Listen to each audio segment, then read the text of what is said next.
There are places in the world where sound goes to die. Slough Creek runs through the northern edge of Yellowstone National Park, tracing a shallow valley between Lodge Grass Ridge and the Absaroka Range. The water is cold and clear. Cutthroat trout move through it in late summer. Elk come down from the high country to drink. By all standard measures, it is ordinary wilderness-dense lodgepole pine, glacial sediment, and the kind of silence that feels natural when you are far from roads. But in the spring of 1987, a surveyor named Robert Fallow marked something on his map that should not have been there. Fallow was working for the U.S. Forest Service, part of a multi-year effort to update topographic records along the park's northern boundary. He had been hiking transect lines for weeks, alone except for his equipment: a theodolite, a compass, a tape recorder he used for field notes, and a handheld sound level meter he carried out of habit. He had worked in forest survey for 11 years. He knew what wilderness was supposed to sound like. On April 9, 1987, Fallow crossed into a drainage basin 2 miles west of Slough Creek's main channel. The terrain was unremarkable: gentle slope, scattered deadfall, patches of old snow in the shade. He stopped to record his position and noticed the meter in his vest pocket. It read 0. He thought the battery had died, but when he turned it off and on again, the needle did not move. He clapped his hands. He shouted. He kicked a log. The meter stayed at 0. He pulled out his tape recorder and played back his voice. On the recording, there was nothing. Not static, not wind, just a faint hiss that sounded like the absence of something. He marked the location and continued working. By the time he reached the far edge of the drainage, sound had returned. Birds called from the trees. His boots crunched through pine needles. Everything was as it should have been. When he returned to the ranger station in Silver Gate, he mentioned it to his supervisor, a man named Garrett Lamb. Lamb was skeptical, but agreed to file the report. Fallow went back 3 days later with a colleague, a technician named Beverly Ruiz. They brought better equipment: a digital recorder, a portable oscilloscope, and a shotgun microphone used for wildlife observation. They found the boundary again within 20 minutes. It was not gradual. One moment, the forest had dimension wind moving through branches, the distant sound of the creek, the low hum of insects beginning to emerge from winter dormancy. The next moment, there was nothing. Ruiz described it later as stepping through a curtain. She said it felt like pressure, not on her ears, but somewhere behind them. They walked a perimeter. It was almost exactly 1 square mile. The borders were not clean, but they were consistent within 15 feet of the same line on all 4 sides. Inside the area, their equipment recorded nothing. Outside, it functioned normally. Fallow and Ruiz did not stay long. Ruiz said later that she felt watched, though she saw no one. Fallow said he felt tired and that the light seemed wrong, though it was midday and the sky was clear. They left after 40 minutes and did not speak much on the hike back. The report was filed with the Yellowstone Center for Resources. An acoustic ecologist from Montana State University, Dr. Paul Hendricks, reviewed the data and visited the site in June. He brought a team of 3 graduate students. They set up microphones at intervals around the perimeter and inside the zone. They recorded for 6 hours. Hendricks described the results in a letter to the National Park Service. He wrote that the interior recordings showed complete ambient suppression across all measurable frequencies. He noted that this was inconsistent with known acoustic phenomena, including anechoic environments or atmospheric inversion layers. He wrote that the zone appeared stable, that it had not moved or changed size, and that he could offer no geological or meteorological explanation. He also noted that 2 of his students refused to enter the area after the first hour. One, a woman named Jessica Armitage, said she heard whispering when she stood near the center of the grid, though her equipment recorded nothing. The other, a man named Luke Brennan, said he felt nauseous and disoriented. Both left early and declined to return. Hendricks submitted his findings in August of 1987. The report was reviewed internally and never published. When contacted years later by a journalist, Hendricks said only that the Park Service had determined the phenomenon was not a public safety concern and that further study was not warranted. But locals knew about it. Ranchers near Cook City had long avoided the area. A hunting guide named Tom Stillwater told a reporter in 1992 that his grandfather had called it the quiet ground and that no one from the area would camp there. Stillwater said his grandfather believed the land had been cursed, though he never explained how or why. Stillwater himself had entered the zone once in 1976 while tracking a wounded elk. He said he turned back after 10 minutes because he could not hear his own footsteps. A backcountry ranger named Diane Moss, who patrolled the area from 1983 to 1995, said she was told during her training not to linger near the drainage. She was not told why. When she asked, her supervisor said only that people got turned around there, and that it was easier to avoid it. Moss said she crossed through it twice, and both times felt compelled to leave. She described it as a feeling like forgetting something important. In 1994, a wildlife biologist named Stephen Lowell attempted a more formal study. He was researching predator-prey dynamics and had set up remote audio recorders throughout the northern range. One of his recorders was placed inside the grid by mistake. When he retrieved it 3 weeks later, the files were blank. The device was functional. The batteries were charged. But every hour of recording showed only silence. Lowell contacted Hendricks, who was still at Montana State. Hendricks told him about the earlier survey, but advised against pursuing it. He said the Park Service had closed the file and that funding would not be available. Lowell tried anyway. He wrote a grant proposal to the National Science Foundation. It was rejected without review. No official explanation has ever been given. There is no restricted access. No signs mark the area. Hikers pass through it occasionally, though few stay long. Some describe it as peaceful. Others say it makes them uneasy. A small number report auditory distortions, voices, footsteps, breathing that do not appear on recordings. In 2008, a backpacker named Marcus Flynn posted about the area on an outdoor forum. He said he had camped there for 2 nights in July, and that both nights he woke feeling certain someone was standing just outside his tent. He said he could not hear them, but he knew they were there. He left on the 3rd morning and did not return. The post was deleted within a week. Flynn later said he was contacted by a Park Service employee who told him his information was inaccurate and that continuing to share it could result in penalties for spreading false information about federal land. Flynn did not post again. The grid remains. It has not grown. It has not moved. Occasional researchers still visit, though none have published findings. Equipment still fails. Sound still vanishes. And those who enter still leave quickly, though when asked, they cannot say why.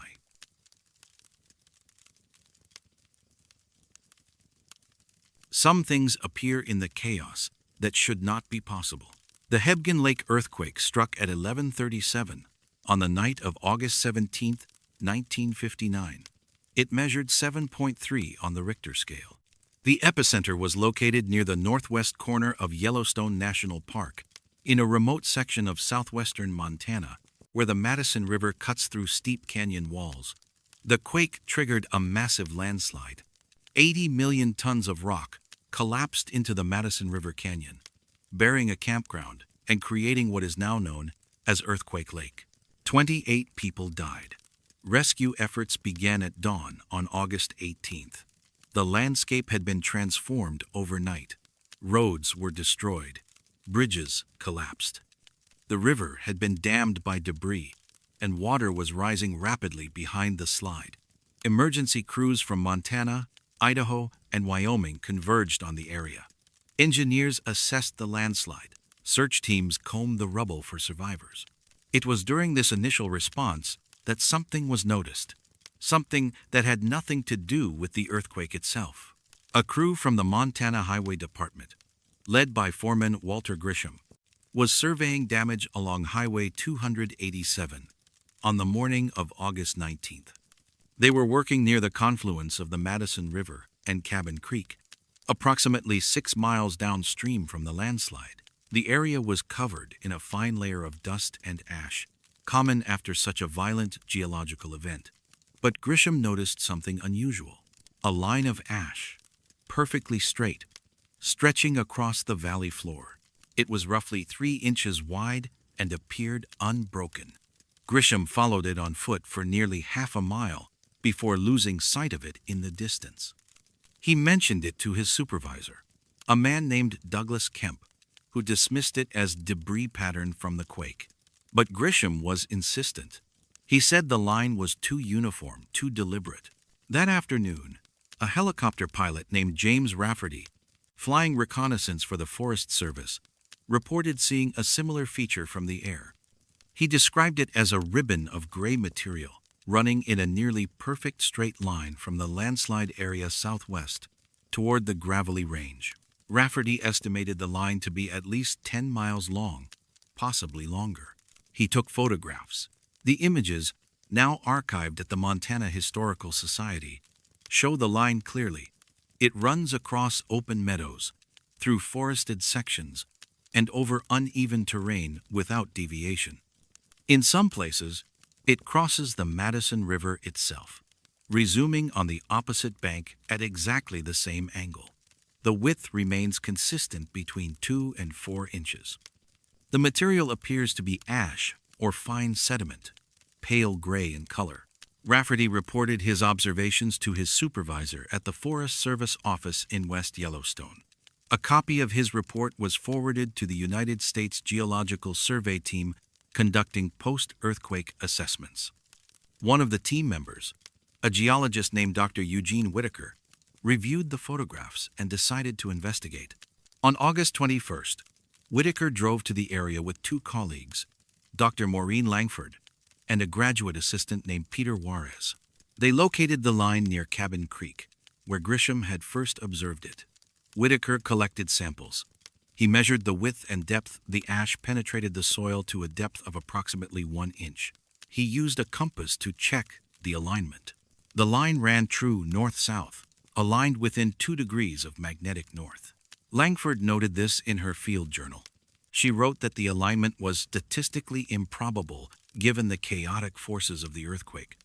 Juarez suggested the line might be a fissure or ground crack filled with ash, but when they excavated a section, they found no underlying fracture. The ash sat on top of undisturbed soil. They followed the line on foot for several hours. It continued without interruption across varied terrain. At one point, it passed directly through a grove of lodgepole pines. The trees showed no damage, no displacement. The line simply ran between them, as though it had been drawn after the earthquake. Whitaker attempted to trace the line to its origin. He drove north along rough service roads, stopping periodically to check for the ribbon. He found it near the southern edge of the landslide debris field, where it appeared to originate or terminate. Beyond that point, there was no trace of it. To the south, he followed it as far as the Gravelly Range foothills, a distance he estimated at 14 miles. There it faded into rocky terrain, though he suspected it continued further. He took additional samples and returned to his base camp. That evening, he wrote a preliminary report. He described the ribbon as anomalous and noted that it did not correspond to any known geological process associated with seismic activity. He speculated that it might be a rare form of liquefaction or sediment transport, though he acknowledged the alignment and uniformity were difficult to explain. The report was filed on August 22nd. On August 23rd, a Forest Service crew returned to the site to conduct further surveys. The ribbon was gone. The crew leader, a man named Arthur Quinlan, reported that no trace of the ash line remained. The ground showed no disturbance, no residue, no indication that anything had been there. Quinlan contacted Whitaker, who returned immediately with Langford and Juarez. They searched the area for hours. They found nothing.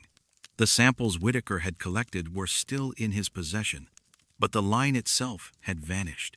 Langford checked her photographs. The images clearly showed the ribbon, but the locations depicted in the photos now showed only bare ground or normal forest floor.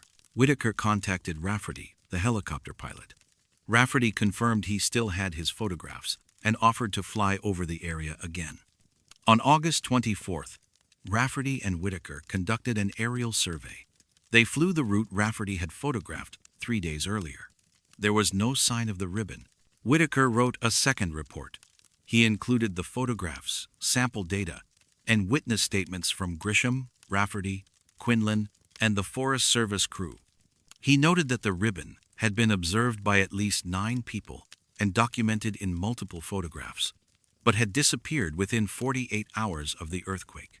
He submitted the report to the United States Geological Survey on August 27th. He received no response. In October of 1959, Whitaker inquired about the status of his report. He was told it had been reviewed and filed. When he asked if further investigation was planned, he was told no. The focus, he was informed, was on the immediate humanitarian and engineering response to the earthquake. Anomalous geological features were considered secondary. Whitaker did not pursue the matter further. He continued his work on earthquake geology and retired in 1976. In an interview conducted in 1983, he was asked about unusual findings from the Hebgen Lake quake. He mentioned the ribbon briefly. He said it remained one of the few things in his career he could not explain. He said the alignment was the most troubling aspect, too precise to be accidental, yet impossible to attribute to human activity given the remoteness and timing. Langford, who became a professor at the University of Montana, mentioned the ribbon in a lecture series on unsolved geological phenomena in 1991. She described it as a perfectly straight line that should not have existed. She showed the photographs to her students. Several asked if the line could have been a hoax. Langford said the timing made that unlikely. The area had been inaccessible immediately after the quake, and the line had been documented independently by multiple observers within hours of the event. Juarez left the field of geology and became an architect. He was contacted by a researcher in 2004 and asked about the ribbon. He confirmed the details, but said he had no theory to explain it. He said the experience had unsettled him at the time, not because of what the ribbon was, but because of how cleanly it had vanished. Grisham, the highway foreman who first reported the line, died in 1972. His son found his field notes among his personal effects. The notes included a sketch of the ribbon and a comment, "Straight as a rail, runs to the hills, don't know what made it." Rafferty's photographs remain in the Montana Historical Society archives. They are cataloged under Hebgen Lake Earthquake, Aerial Documentation, August 1959. Researchers have examined them periodically. The line is visible in 6 separate images. Attempts to correlate the line with geological features, survey markers, or historical boundaries have found no matches. The ash samples collected by Whitaker were stored at the United States Geological Survey Laboratory in Denver. In 1997, a graduate student requested access to them for a thesis on volcanic ash distribution. She was told the samples had been destroyed in a laboratory reorganization in the early 1980s. No records of their analysis exist. The Madison River Valley has been surveyed extensively since 1959. No similar line has ever been observed. Earthquake Lake remains a popular destination. Visitors walk the trails along the landslide scar. They read interpretive signs about the quake, the dead, and the geological forces that reshape the land. None of the signs mention the ribbon. But in a filing cabinet in the Montana Historical Society, there are 6 photographs of a line that ran 14 miles through wilderness, aligned perfectly with magnetic north, and disappeared before anyone could explain what it was or why it had been there at all.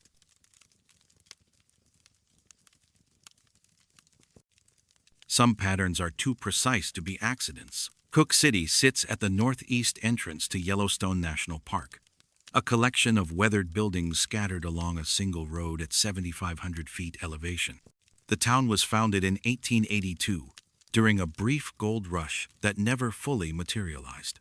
By the early 1900s, fewer than 100 people lived there year-round. Winters are severe. Snow often closes the road from October through May. The population has never exceeded 300. It is the kind of place where everyone knows everyone, where family names repeat across generations, and where unusual events are remembered long after they occur. The town keeps records, not official archives, but collections of letters, school records, church bulletins, and personal diaries maintained by residents who understood that isolation demands its own kind of documentation.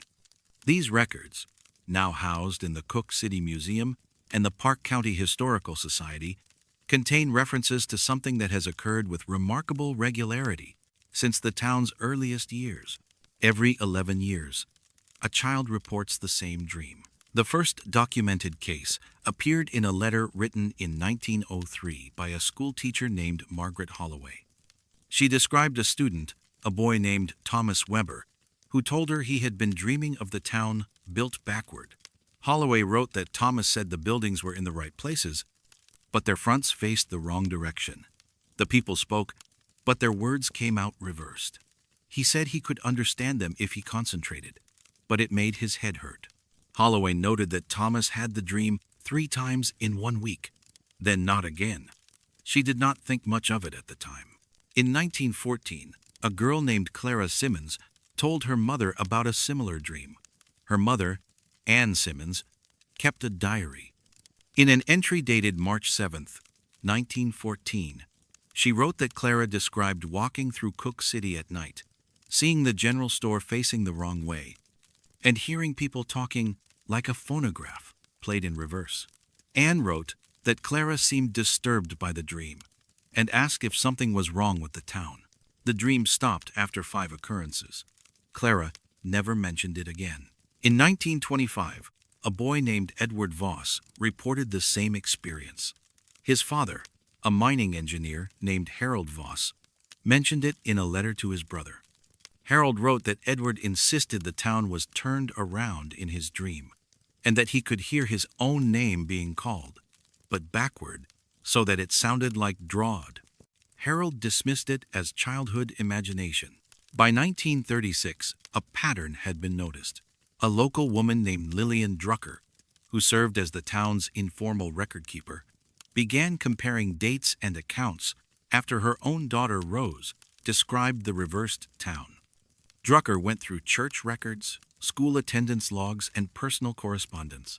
She found references to similar dreams in 1903, 1914, and 1925. Each was reported by a child between the ages of 8 and 10. Each involved the same details: reversed architecture, backward speech, and a sense of dislocation. Drucker noted the 11-year intervals. She wrote a short article for the regional newspaper, the Billings Gazette, in 1937. The article was published but generated little interest. Drucker died in 1949. Her notes were donated to the Historical Society. In 1947, a boy named Samuel Pritchard reported the dream. His mother, Helen Pritchard, kept a journal in which she described Samuel waking in tears, saying he had been in the wrong Cook City. She wrote that he had the dream 6 times over 2 months, always with the same features. Helen noted that Samuel seemed frightened by something specific in the dream, though he could not articulate what. When Samuel turned 12, the dreams stopped. Helen asked him about them years later. He said he did not remember them clearly, only that they had made him feel stuck. In 1958, a girl named Patricia O'Neill had the dream. In 1969, a boy named Daniel Kurtz. In 1980, a girl named Michelle Ortega. In 1991, a boy named Brandon Silva. In 2002, a girl named Emily Zhang. In 2013, a boy named Liam Wynn. Each case followed the same structure: a child between 8 and 10 years old, dreams recurring over weeks or months. The same imagery, reversed buildings, backward voices, a town that felt familiar but wrong. The dreams always stopped before the child turned 12. And in every case, the child retained no memory of the dreams in adulthood. Parents kept records. Some wrote in journals. Others saved drawings. Their children made crude sketches of buildings facing the wrong direction. Words written in mirror script. Several parents noted that their children seemed anxious during the period of the dreams, but the anxiety faded once the dreams stopped. In 2003, a researcher from Montana State University named Dr. Barbara Kensington visited Cook City while studying regional folklore. She learned about the dream pattern from a local librarian and reviewed the available records. She interviewed 4 parents whose children had experienced the dreams, including Helen Pritchard, who was still alive and living in nearby Silver Gate. Pritchard confirmed the details. She said Samuel had been terrified by the dreams but could never explain why. She said he drew pictures of the town, always with the buildings facing opposite directions, and that he wrote his name backward repeatedly in his school notebooks during that time. She had kept one of the notebooks. Kensington examined it. The handwriting was careful and deliberate, as though Samuel had been practicing. Kensington also spoke with Michelle Ortega, who was 23 at the time of the interview. Ortega said she did not remember the dreams themselves, but remembered her mother waking her up because she had been talking in her sleep. Her mother told her later that she had been speaking backward full sentences, clearly articulated but reversed. Her mother had recorded one instance on a cassette tape. Kensington listened to it. The voice was a child's, calm and steady, speaking phonetically inverted English. Kensington attempted to study the phenomenon further. She applied for a grant to conduct neurological and psychological assessments of children in Cook City, particularly as the next interval, 2014, approached. The grant was denied. The review board noted that the sample size was too small and the phenomenon too anecdotal to justify funding. Kensington published a brief paper in a regional folklore journal in 2005. The paper outlined the historical pattern and suggested possible explanations: shared cultural memory, localized environmental factors affecting sleep patterns, or coincidental clustering of similar childhood nightmares. She concluded that the phenomenon warranted further study, but acknowledged the difficulty of conducting rigorous research on such a sporadic and geographically isolated occurrence. The paper received little attention. Kensington moved on to other projects. She died in 2018. In 2013, Liam Wynn, aged 9, began having the dreams. His parents, David and Susan Wynn, had read Kensington's paper after moving to Cook City in 2010. When Liam described the reversed town, they recognized the pattern immediately. They kept detailed records, dates, descriptions, drawings, and audio recordings of Liam talking in his sleep. David Nguyen contacted the Park County Historical Society and requested access to all prior records. He compiled a comprehensive timeline. He noted that the interval was not exactly 11 years. It varied by as much as 3 months, but that it consistently fell within a narrow window. He also noted that the dreams always began in late winter or early spring, between February and April. He attempted to contact neurologists and sleep researchers. Most declined to review the material. One, Dr. Alan Hopper from the University of Wyoming, reviewed the recordings and drawings but offered no explanation. He noted that reverse speech during sleep was uncommon but not unheard of, and that repetitive dream content in children could result from environmental stressors. He did not address the 11-year pattern. David also reached out to indigenous communities in the region, including the Crow Nation, to ask if there were any oral histories related to the area. He received one response from an elder named Joseph Two Bears, who said that his grandmother had spoken of a place near the mountains where time folded wrong, and that children sometimes saw it. Two Bears said his grandmother did not elaborate, and that he knew of no specific traditions associated with Cook City. The next interval is expected in 2024. or 2025. As of this writing, no reports have surfaced. The population of Cook City remains small. Parents who are aware of the pattern watch their children carefully between the ages of 8 and 10. Some have moved away before their children reach that age. Others stay, curious or skeptical. The historical records remain accessible. The drawings, journals, and recordings are preserved. The pattern is documented across more than a century, and yet, no satisfactory explanation has ever been offered. 7 children, possibly 8, spread across 12 decades, each dreaming the same dream, each forgetting it entirely by the time they become adults. Each leaving behind only fragments, sketches, recordings, and the quiet insistence of their parents that something happened.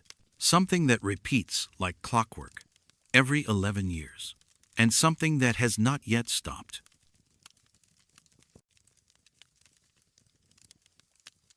There are sounds in the deep water that no one was meant to hear.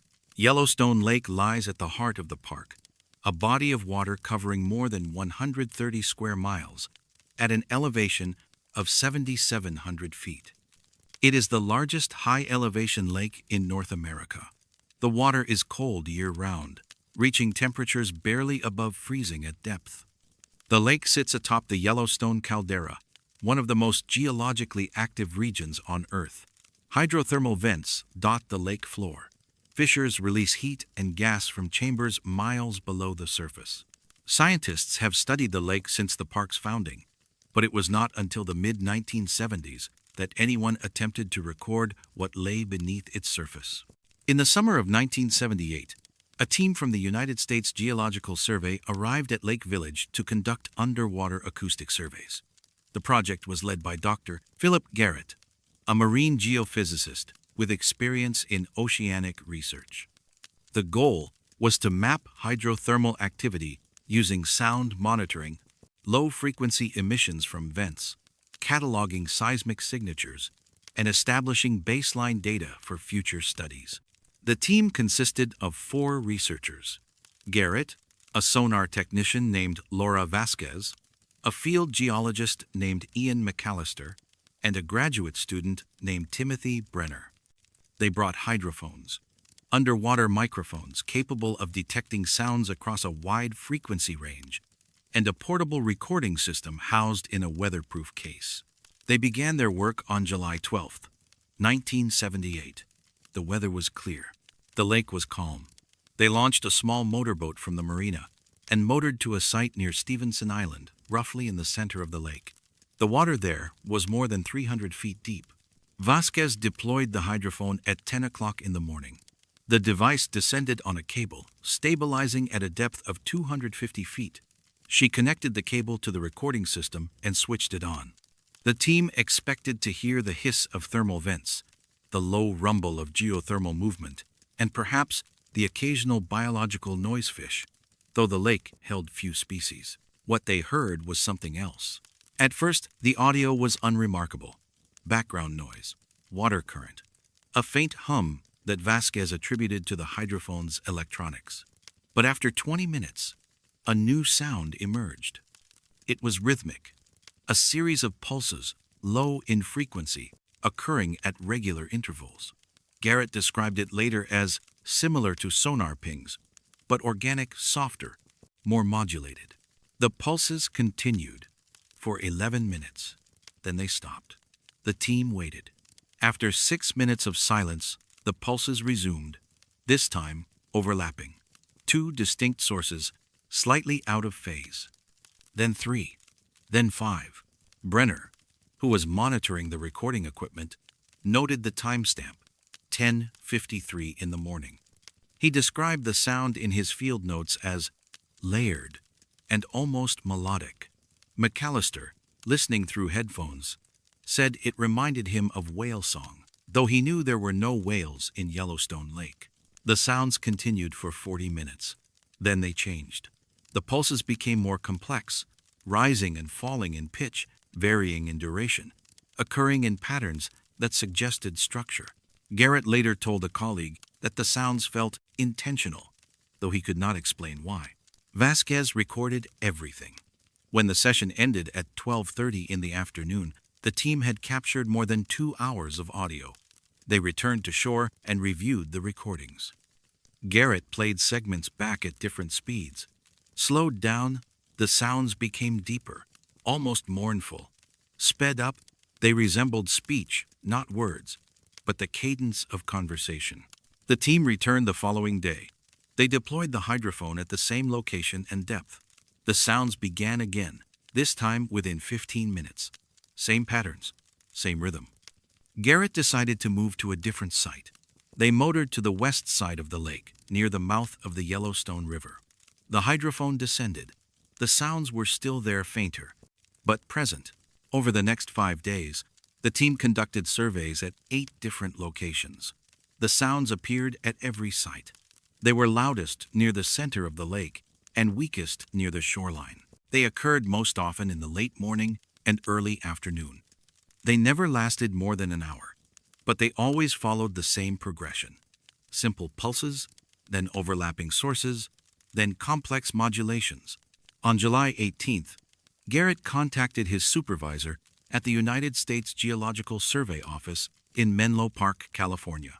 He described the recordings as unclassifiable and requested guidance. His supervisor, Dr. Richard Hollings, told him to continue documenting and to prepare a preliminary report. Garrett wrote the report on July 20th. He included transcripts of the audio, spectrographic analysis, and his observations. He noted that the sounds did not match any known geothermal or seismic phenomena. He also noted that they bore similarities to biological vocalizations, but originated from depths and temperatures incompatible with known aquatic life. He submitted the report on July 22nd. 2 days later, he received a call from Hollings. Hollings told him the recordings had been forwarded to a special projects division. He said the team should cease further surveys and return the equipment to the regional office. No explanation was given. Vasquez asked if they could keep copies of the recordings. Hollings said no. All materials were to be surrendered. The team complied. The hydrophones, tapes, and field notes were packed and shipped to Menlo Park on July 26th. Garrett returned to his position at the University of California, Santa Barbara. He did not speak publicly about the project. In 1983, he mentioned the Yellowstone recordings during a lecture on underwater acoustics. He said they represented an unresolved anomaly, and that he hoped further study would be conducted. No study was ever authorized. Vasquez left the United States Geological Survey in 1981 and took a position with a private marine research firm. In 1994, she was interviewed for an article about unusual underwater phenomena. She described the Yellowstone recordings as the strangest thing I ever encountered. She said the sounds felt organized, as though they were part of a sequence or dialogue.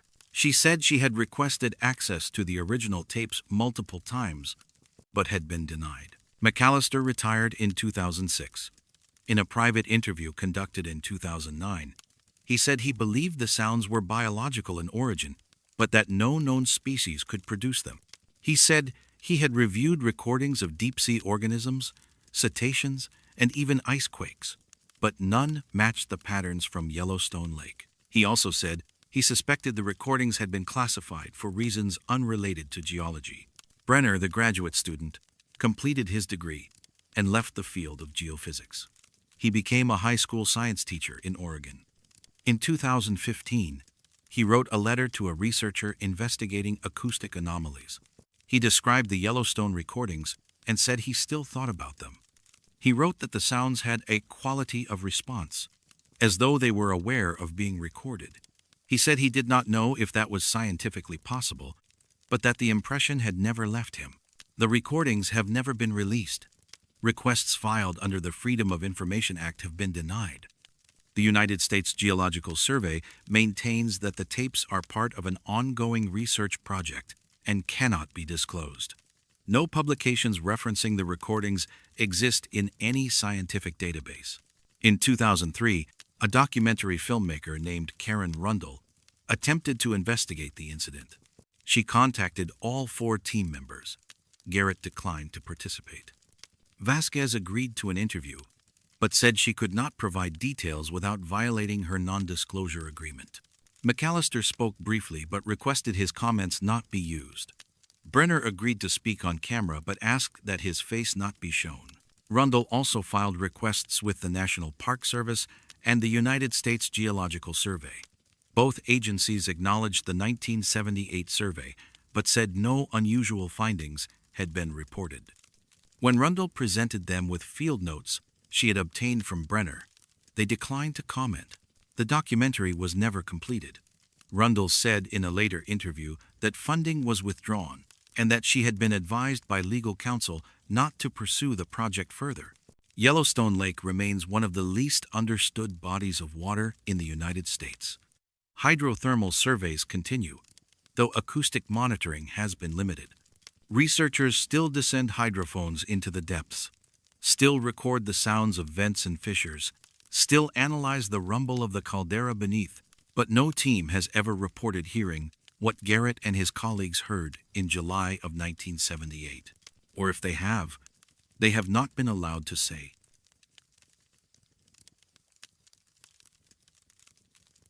Some things appear only when you are looking for something else. Norris Geyser Basin sits in the northwest corner of Yellowstone National Park, a sprawling field of thermal vents, acidic springs, and mud pots that shift and reform without warning.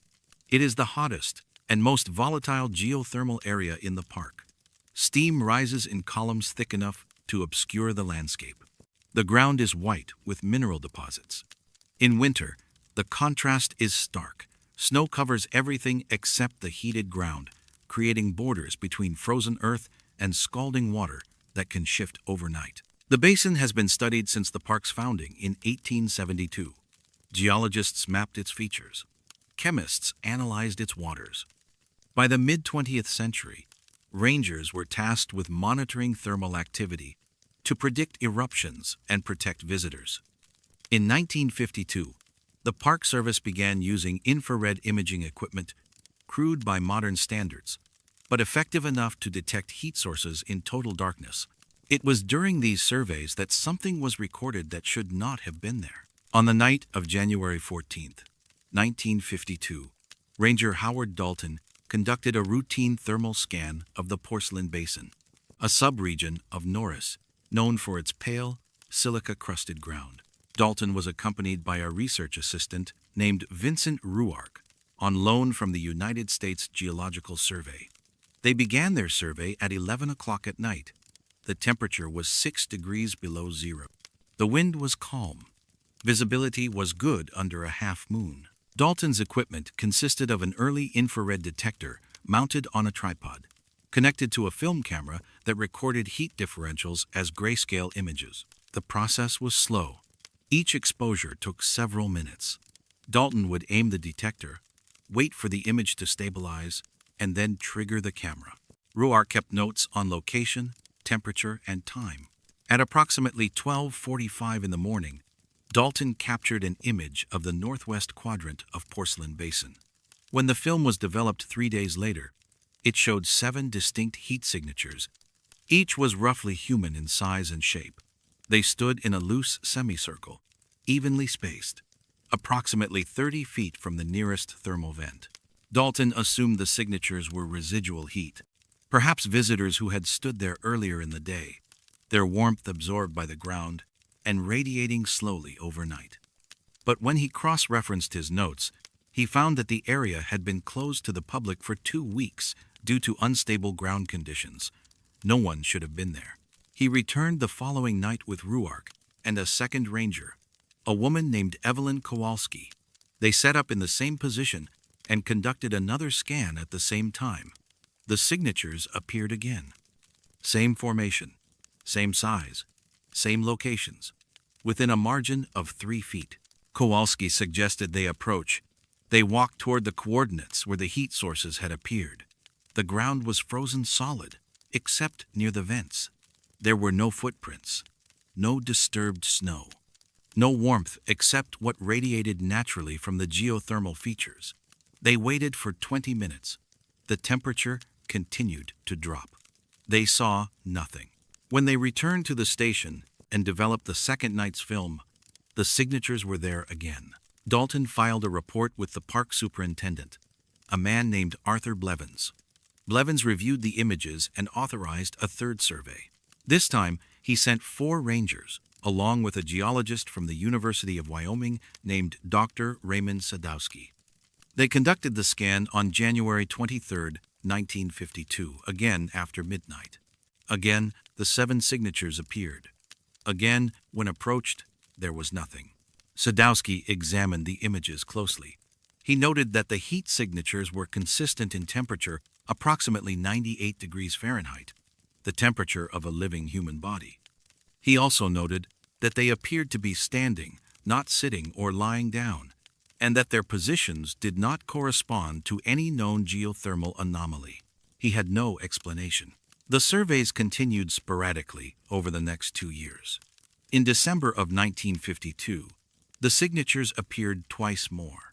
In February of 1953, they appeared once. Each time, the formation was the same. Each time, physical investigation yielded nothing. Kowalski, who participated in 5 of the surveys, later described the experience in a letter to a friend. She wrote that the images themselves did not frighten her, but that standing in the basin at night, knowing the signatures were there but invisible, made her feel exposed. She wrote that she could not shake the sense that she was being observed, and that whatever was being recorded was aware of the cameras.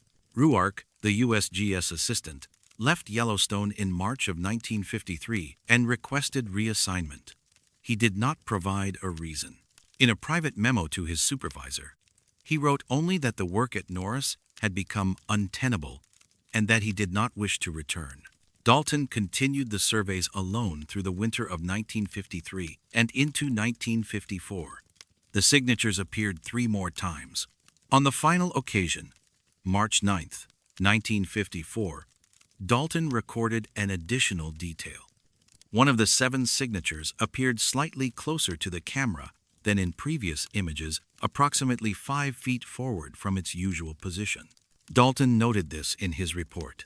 He wrote that the movement, if it could be called that, suggested the signatures were not residual heat or equipment malfunction. He recommended further study. His report was forwarded to the National Park Service's regional office in Denver. No response was issued.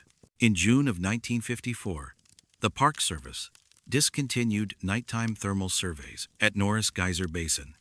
The official reason given was budgetary constraints and the availability of improved daytime monitoring techniques. Dalton was reassigned to road maintenance. Kowalski transferred to Grand Teton National Park later that year. The infrared imaging equipment was returned to the USGS and eventually decommissioned. The film negatives were archived at the Yellowstone Heritage and Research Center in Gardner, Montana. They were cataloged under Geothermal Research, Norris Basin, 1952 to 1954. Access was restricted to park personnel and approved researchers. In 1978, a historian reviewing the archives requested the files for a book on early park science. The request was denied. No reason was provided. In 1991, a journalist named Michelle Arnett, writing a feature on Yellowstone's history of unexplained phenomena, attempted to view the images. She was told the negatives had been lost during a records transfer in the early 1980s. When she pressed for details, she was told the transfer had not been documented and that no copies existed. Arnett spoke to Kowalski, who was retired and living in Idaho. Kowalski confirmed the surveys had taken place and that the images were real. She said she had kept her own notes but had thrown them away years earlier. She said she did not like to think about the basin at night. When Arnett asked why, Kowalski said only that some places hold on to things that should not be held. Arnett also contacted Sadowski, the geologist. He was in his 80s and initially reluctant to discuss the surveys.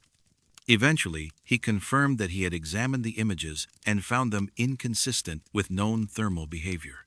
He said he had written a formal analysis, but it had never been published. When Arnett asked if he still had a copy, he said he did not. He said the Park Service had asked him not to discuss the findings publicly and that he had honored that request. He died 6 months later. Dalton could not be located. Park records listed him as deceased, but no death certificate could be found. His personnel file ended abruptly in 1956 with a notation that he had resigned. No forwarding address was given. The thermal surveys have never been repeated. Modern infrared technology is far more advanced, but no formal study of Norris Basin has been conducted at night since 1954. Rangers occasionally mention the old images in private, though few have seen them. Those who have described them as unsettling, not because of what they show, but because of what they imply. 7 figures, always standing, always in the same place, and always, it seems, waiting for something that has not yet arrived.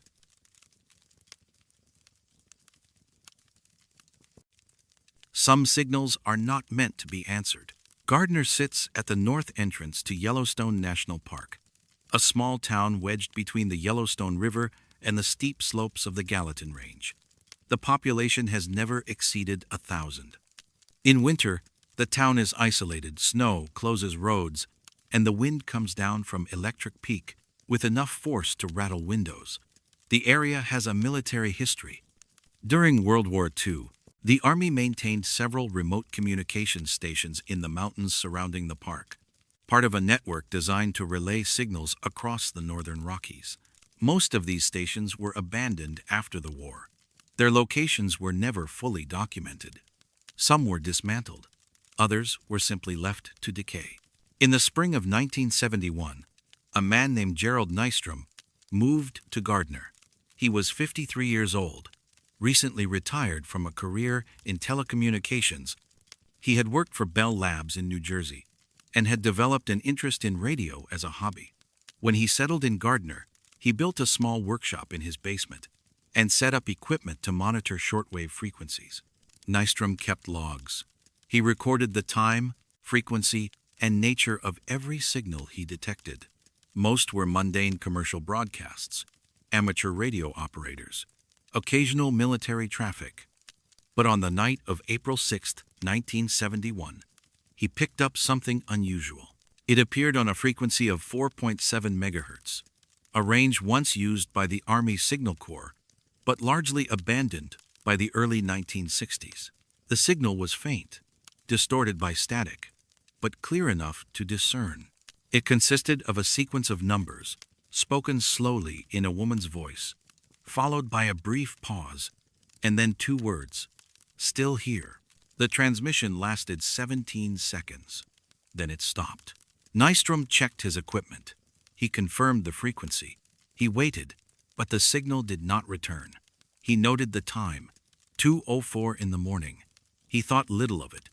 Old frequencies sometimes carried residual transmissions, echoes of past communications bouncing off the ionosphere. But the next night, at exactly 2:03 in the morning, the signal appeared again. Same frequency, same voice, same sequence of numbers, though not identical to the previous night. Same 2 words at the end. Nystrom began recording the transmissions. Over the following week, the signal appeared every night, between 2 o'clock and 2:17 in the morning. The timing varied slightly, but the structure remained consistent. A series of numbers, always different, followed by "Still here." The voice was calm, unhurried, with no trace of urgency or distress. Nystrom estimated the speaker to be a woman in her 30s or 40s. The audio quality suggested an older transmission system analog, likely vacuum tube-based. He mentioned the signals to a neighbor, a park ranger named Dennis Carmichael. Carmichael was skeptical, but curious. On the night of April 15th, he visited Nystrom's workshop and listened to the transmission. He heard the numbers, heard the voice, heard the static. He asked Nystrom if he had contacted anyone. Nystrom said he had not. He did not know who to contact. Carmichael suggested the Federal Communications Commission. Nystrom called the FCC office in Helena on April 16th. He explained the situation and provided the frequency. The agent he spoke to, a man named Richard Paulson, told him the frequency was no longer in active use and that any transmissions were likely interference or atmospheric anomalies. Paulson said he would file a report but advised Nystrom not to expect a response. The signals continued. By early May, Nystrom had recorded more than 30 transmissions. He analyzed them carefully. The numbers varied but followed certain patterns. They appeared to be coordinates or coded locations. The voice never changed. Same tone, same pacing, same 2 words. Nystrom began to feel uneasy. He told Carmichael that the broadcasts felt deliberate, as though someone was sending a message and expecting it to be received. Carmichael contacted the Park Service Communications Office. He was told that no park facilities used that frequency and that any military equipment in the area had been decommissioned decades earlier. When he mentioned the Army signal stations from the 1940s, he was referred to the National Archives. In June, Nystrom received a visit from 2 men who identified themselves as representatives of the Department of Defense. They did not provide names or credentials. They asked to see his equipment and his recordings. Nystrom complied. The men listened to several tapes. They examined his logs. They asked if he had shared the recordings with anyone else.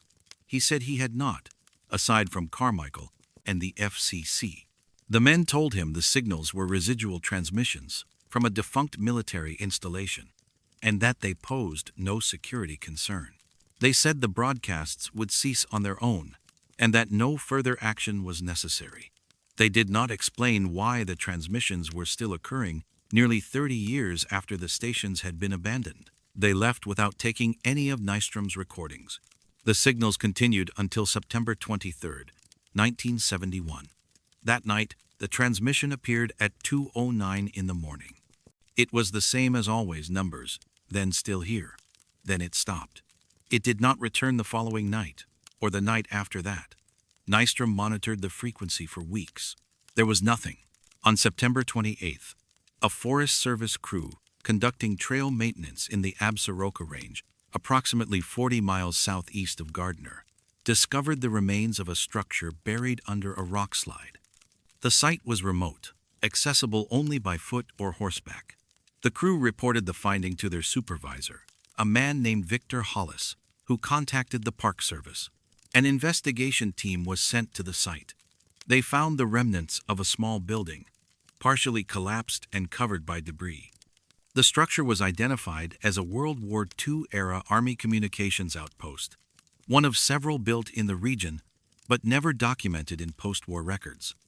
Inside, they found radio equipment, still partially intact vacuum tube transmitters, wire antennas, and a generator that had long since ceased functioning. They also found a logbook. The logbook was water-damaged and largely illegible, but certain entries could still be read. The station had been operational from 1943 to 1946. It had been staffed by rotating teams of 2 to 4 personnel. The final entry, dated July 19, 1946, noted that the station was being decommissioned and that all personnel were to evacuate by July 25th. There was no record of the evacuation being completed. The investigation team filed a report with the Park Service and the Department of Defense. The report noted the discovery of the outpost and recommended a historical survey. It made no mention of the logbook's final entries or the possibility that personnel might have remained at the station beyond the evacuation date. Carmichael, who learned of the discovery through a colleague, contacted Nystrom. He told him about the outpost and its location. Nystrom checked his maps. He calculated the bearing from Gardner to the site. It aligned with the coordinates he had been hearing in the transmissions. Nystrom attempted to visit the site. He was told by the Forest Service that the area was closed due to unstable terrain and that access required special permission. He applied for permission. His request was denied without explanation. In 1973, Nystrom wrote a letter to a military historian named Dr. Evelyn Thatcher, who specialized in World War II communications networks. He described the transmissions, and the discovery of the outpost. He included copies of his recordings and logs. Thatcher reviewed the materials and confirmed that the frequency had been used by Army Signal Corps stations during the war. She noted that the equipment found at the site could theoretically have continued transmitting if powered by residual energy or a backup source, though she considered this unlikely after nearly 30 years. She also noted that the phrase "still here" was not standard military protocol and suggested it might have been a personal addition by an operator. She said she would investigate further. 3 months later, she wrote to Nystrom to say her research had been inconclusive and that military records from the period were incomplete. Nystrom died in 1986. His recordings were donated to the Montana Historical Society. They are cataloged under Radio Communications, Gardner, Montana, 1971. Access is unrestricted, though few researchers have reviewed them. Carmichael retired from the Park Service in 1994.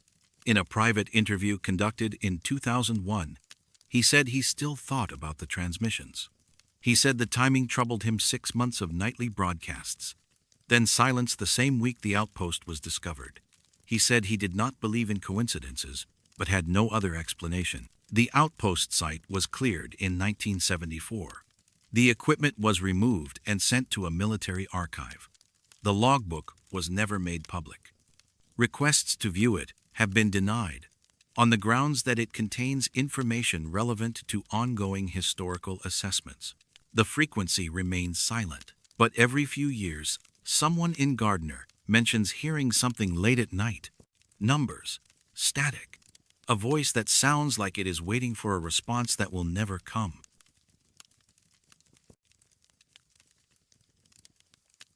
There are things preserved in stone that predate the possibility of their existence. Specimen Ridge runs along the northeast edge of Yellowstone National Park, a steep escarpment of volcanic rock rising above the Lamar Valley. The ridge is famous among geologists and paleontologists for its petrified forests, layers of ancient trees buried by successive volcanic eruptions during the Eocene epoch, approximately 50 million years ago. The trees were entombed in ash, silica-rich water seeped through the wood, and over millennia, organic material was replaced cell by cell with stone. What remains are perfect mineral replicas of forests that died before mammals had evolved into recognizable forms. Scientists have studied Specimen Ridge since the late 1800s. The petrified specimens provide a rare window into ancient ecosystems. Researchers have identified redwoods, sycamores, magnolias, and dozens of other species. The site is protected. Removal of petrified material is prohibited. Access to certain sections requires permits. It is a place of careful documentation and meticulous study, which is why, when anomalies appear, they are noticed. In the summer of 1989, a paleobotanist named Dr. Judith Calloway was conducting fieldwork on the western slope of Specimen Ridge. She was part of a team from the University of Montana, cataloging new petrified specimens exposed by recent erosion. On July 23rd, Calloway photographed a section of petrified wood protruding from a layer of volcanic tuff. The wood was well preserved, showing clear growth rings and bark texture. But when she reviewed her photographs that evening, she noticed something unusual. On one side of the specimen, partially obscured by mineral deposits, was what appeared to be a face. It was small, roughly 4 inches across, but distinctly anthropomorphic. 2 eye-like depressions, a ridge suggesting a nose, a horizontal line that could be interpreted as a mouth. The features were smooth, not jagged or random.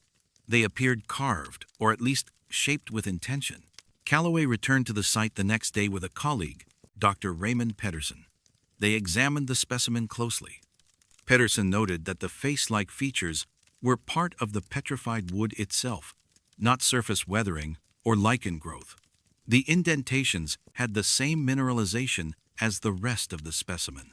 They were as old as the wood. Calloway took additional photographs and measurements. She collected a small sample from an adjacent area carefully, within permit guidelines, and labeled it for lab analysis. She did not mention the face-like features in her field notes. She told Pedersen she wanted to confirm the specimen's age before drawing conclusions. Dendrochronology and radiometric analysis, conducted at the university lab, confirmed the wood was approximately 50 million years old, consistent with other specimens from Specimen Ridge. The sample showed no signs of recent carving or modification. The face, if it could be called that, was as old as the tree itself.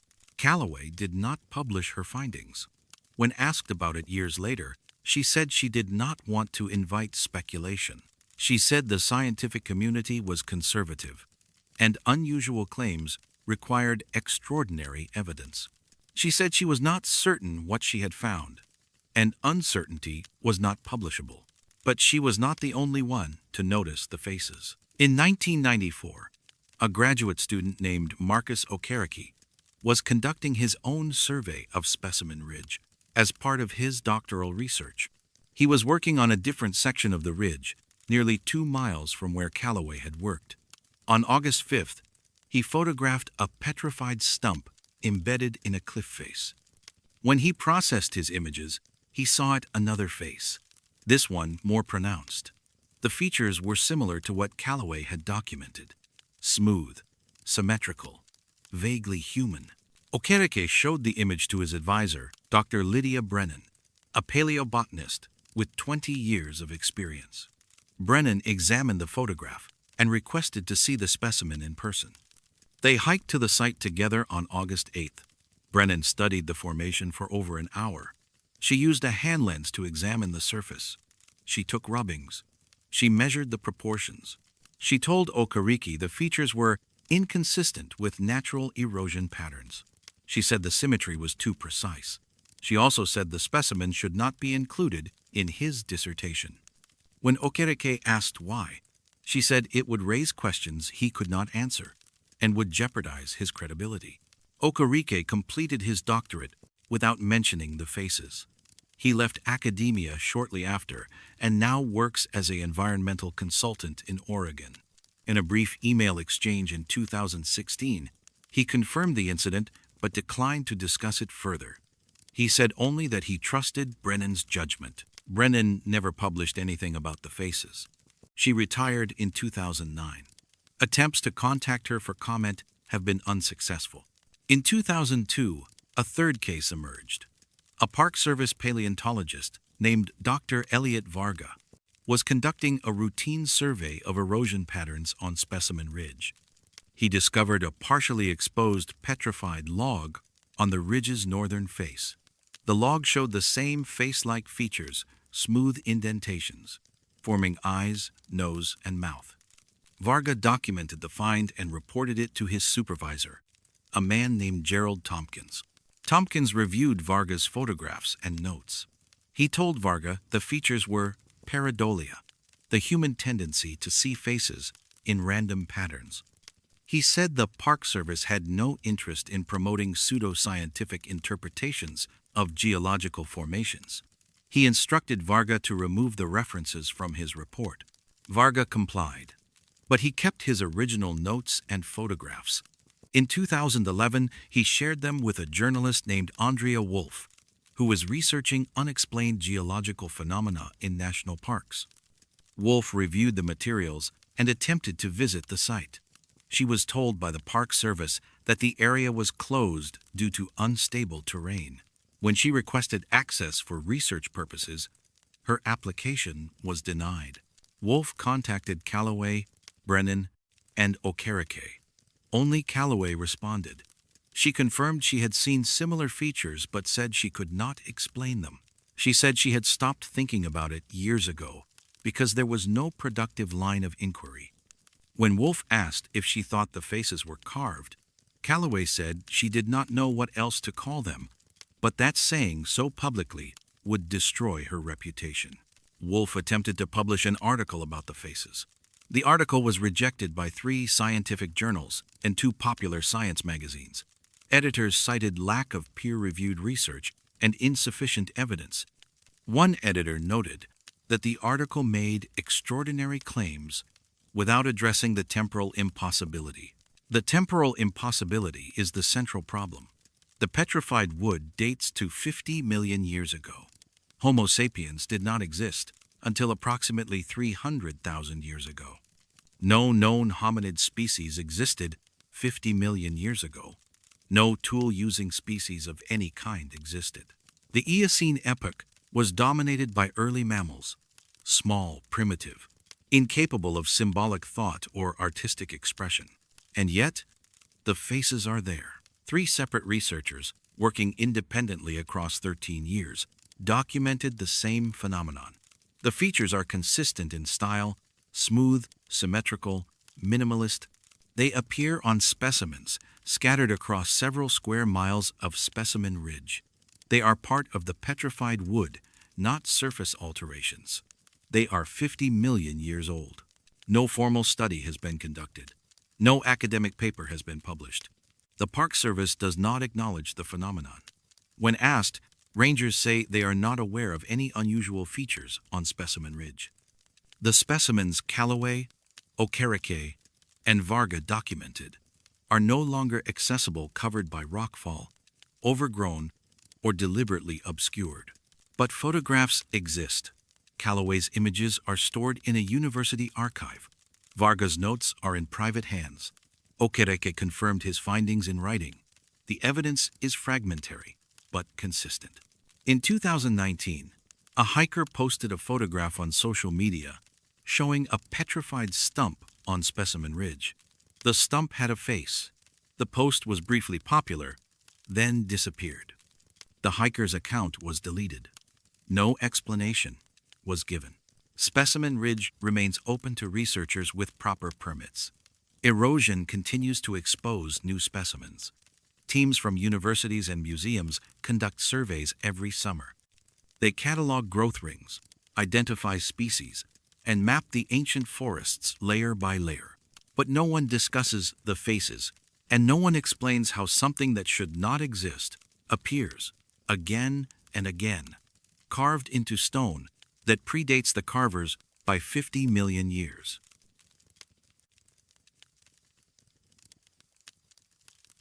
Numbers should not repeat when nature is involved. Lamar Valley stretches across the northern range of Yellowstone National Park, a broad corridor of grassland flanked by mountains and cut through by the Lamar River.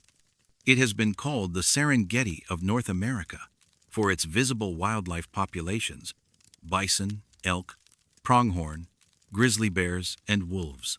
The valley is open, expansive, and ideal for observation.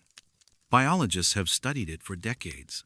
Accurate population counts are essential for managing the ecosystem, particularly as the park prepared for one of the most ambitious conservation projects in modern history: the reintroduction of gray wolves. By the late 1980s, wolves had been extinct in Yellowstone for more than 60 years. The National Park Service and the United States Fish and Wildlife Service were conducting feasibility studies to determine if reintroduction was viable.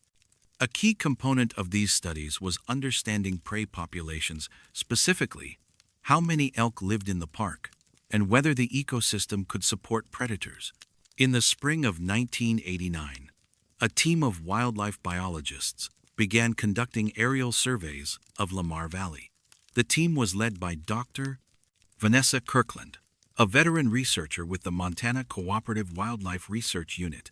She was assisted by 2 field biologists, Gregory Halstead and Monica Reeves, and a pilot named Thomas Lindgren. The surveys followed standard protocol.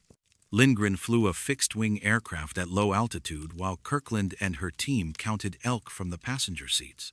The flights were conducted in the early morning when animals were most visible and least active. Each survey covered the same flight path, and counts were recorded on standardized forms. The data would be used to establish baseline population numbers ahead of the wolf reintroduction. The first survey was conducted on April 11, 1989. Weather conditions were clear, visibility was excellent. The team counted 438 elk in Lamar Valley. The second survey, on April 25th, produced the same result: 438. Kirkland noted the coincidence, but assumed the population had simply remained stable over 2 weeks. Elk movements in spring could be predictable, and the counts were within expected margins for the valley. The third survey was conducted on May 9th. Again, 438 elk. By the fourth survey on May 23rd, Kirkland was concerned. She reviewed the data with Halstead and Reeves. All three agreed the number was improbable.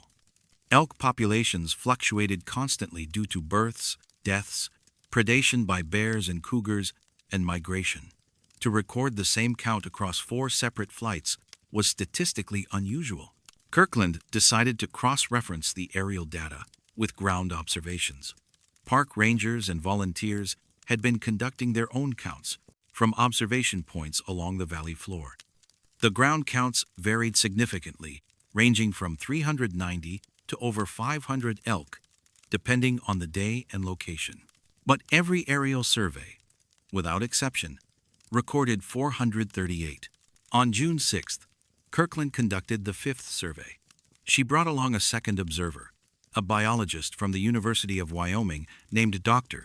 Ernest Calabrese, to verify the count independently. Both Kirkland and Calabrese recorded their observations separately during the flight. When they compared notes afterward, Kirkland had counted 438 elk. Calabrese had counted 439. But when he reviewed his notes, he realized he had counted one animal twice. The correct number was 438. Lindgren, the pilot, said he had been flying survey missions for 12 years and had never seen a count repeat more than twice in a row. He said the consistency didn't feel right. The sixth survey was conducted on June 20th, 438 elk. The seventh and final survey took place on July 5th, 438 elk. Kirkland submitted her preliminary report to the National Park Service on July 15, 1989. She noted the anomaly explicitly. She wrote that the repeated count was statistically improbable to the point of impossibility and suggested several possible explanations: equipment malfunction, observer bias, or an unidentified error in methodology. She recommended additional surveys using different aircraft and independent teams. Her supervisor, a regional wildlife coordinator named Alan Pritchard, reviewed the report. He contacted Kirkland by phone on July 22nd. According to Kirkland's notes, Pritchard acknowledged the anomaly, but said it was likely a result of environmental stability, and that further investigation was not a priority given the limited budget and timeline for the wolf reintroduction study. Kirkland disagreed. She wrote a follow-up memo, arguing that the data was fundamentally flawed and could not be used for population modeling. She requested authorization to conduct ground-based counts using GPS-tagged animals to verify the aerial observations. The request was denied. In August of 1989, a second team was brought in to conduct independent aerial surveys of Lamar Valley. The team was led by Dr. Howard Sung, a biologist from Colorado State University, with no prior connection to Kirkland's work. Sung was not told about the repeated counts. He was simply asked to conduct standard population surveys as part of the broader feasibility study. Sung's team flew 3 surveys in late August and early September. The first recorded 438 elk.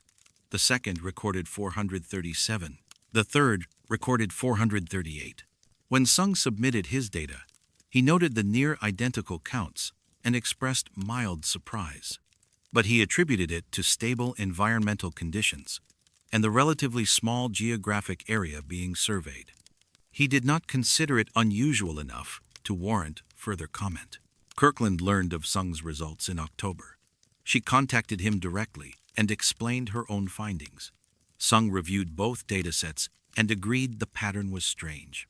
He suggested they co-author a paper examining the anomaly and exploring possible explanations, including observer psychology, equipment limitations, or herd behavior that might cause elk to cluster in predictable ways. Kirkland drafted the paper in November of 1989. She sent it to Sung for review. Sung responded in December, saying he had reconsidered and did not think the data was strong enough to support publication. He said the sample size was too small and that the anomaly could be explained by normal variation and coincidence. He withdrew from the project. Kirkland submitted the paper alone to the Journal of Wildlife Management in January of 1990. It was rejected. The reviewers noted that the findings were intriguing but insufficiently rigorous, and that the paper did not adequately rule out mundane explanations.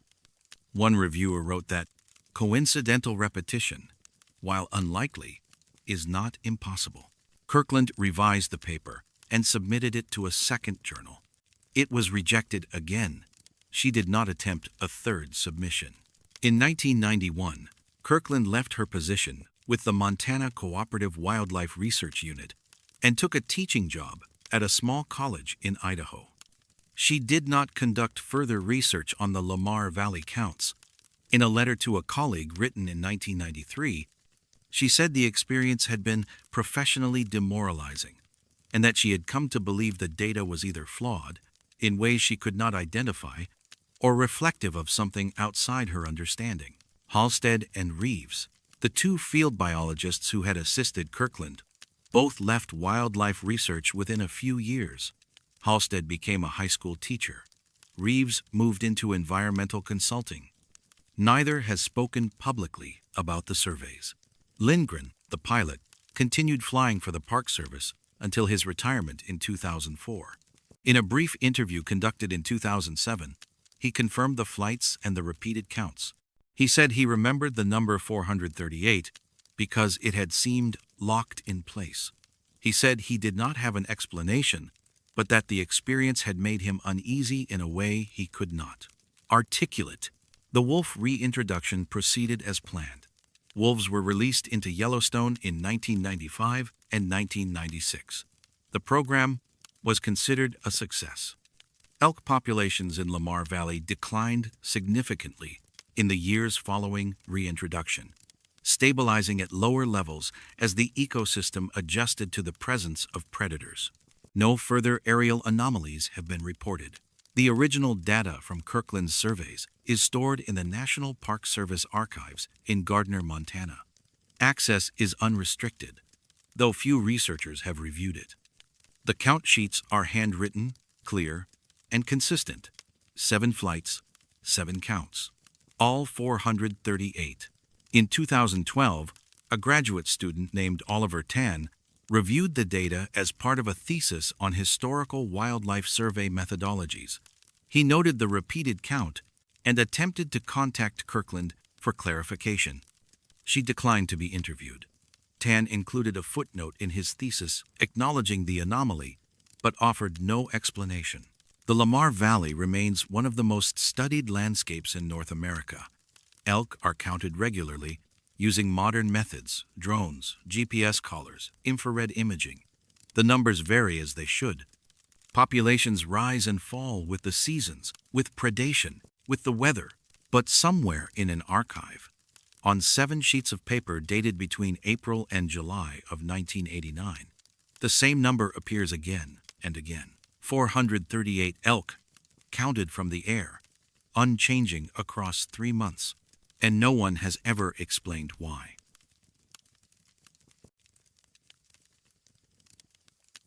Some absences are more present than what remains. Cold Creek Trail winds through dense forest on the eastern slope of Mount Washburn in Yellowstone National Park, a moderately difficult hike that climbs steadily through lodgepole pine and Douglas fir before opening onto alpine meadows near the summit. The trail is less traveled than others in the park, steep in sections, rocky, and prone to late-season snow. It was built in the early 1900s as a patrol route for rangers monitoring the backcountry.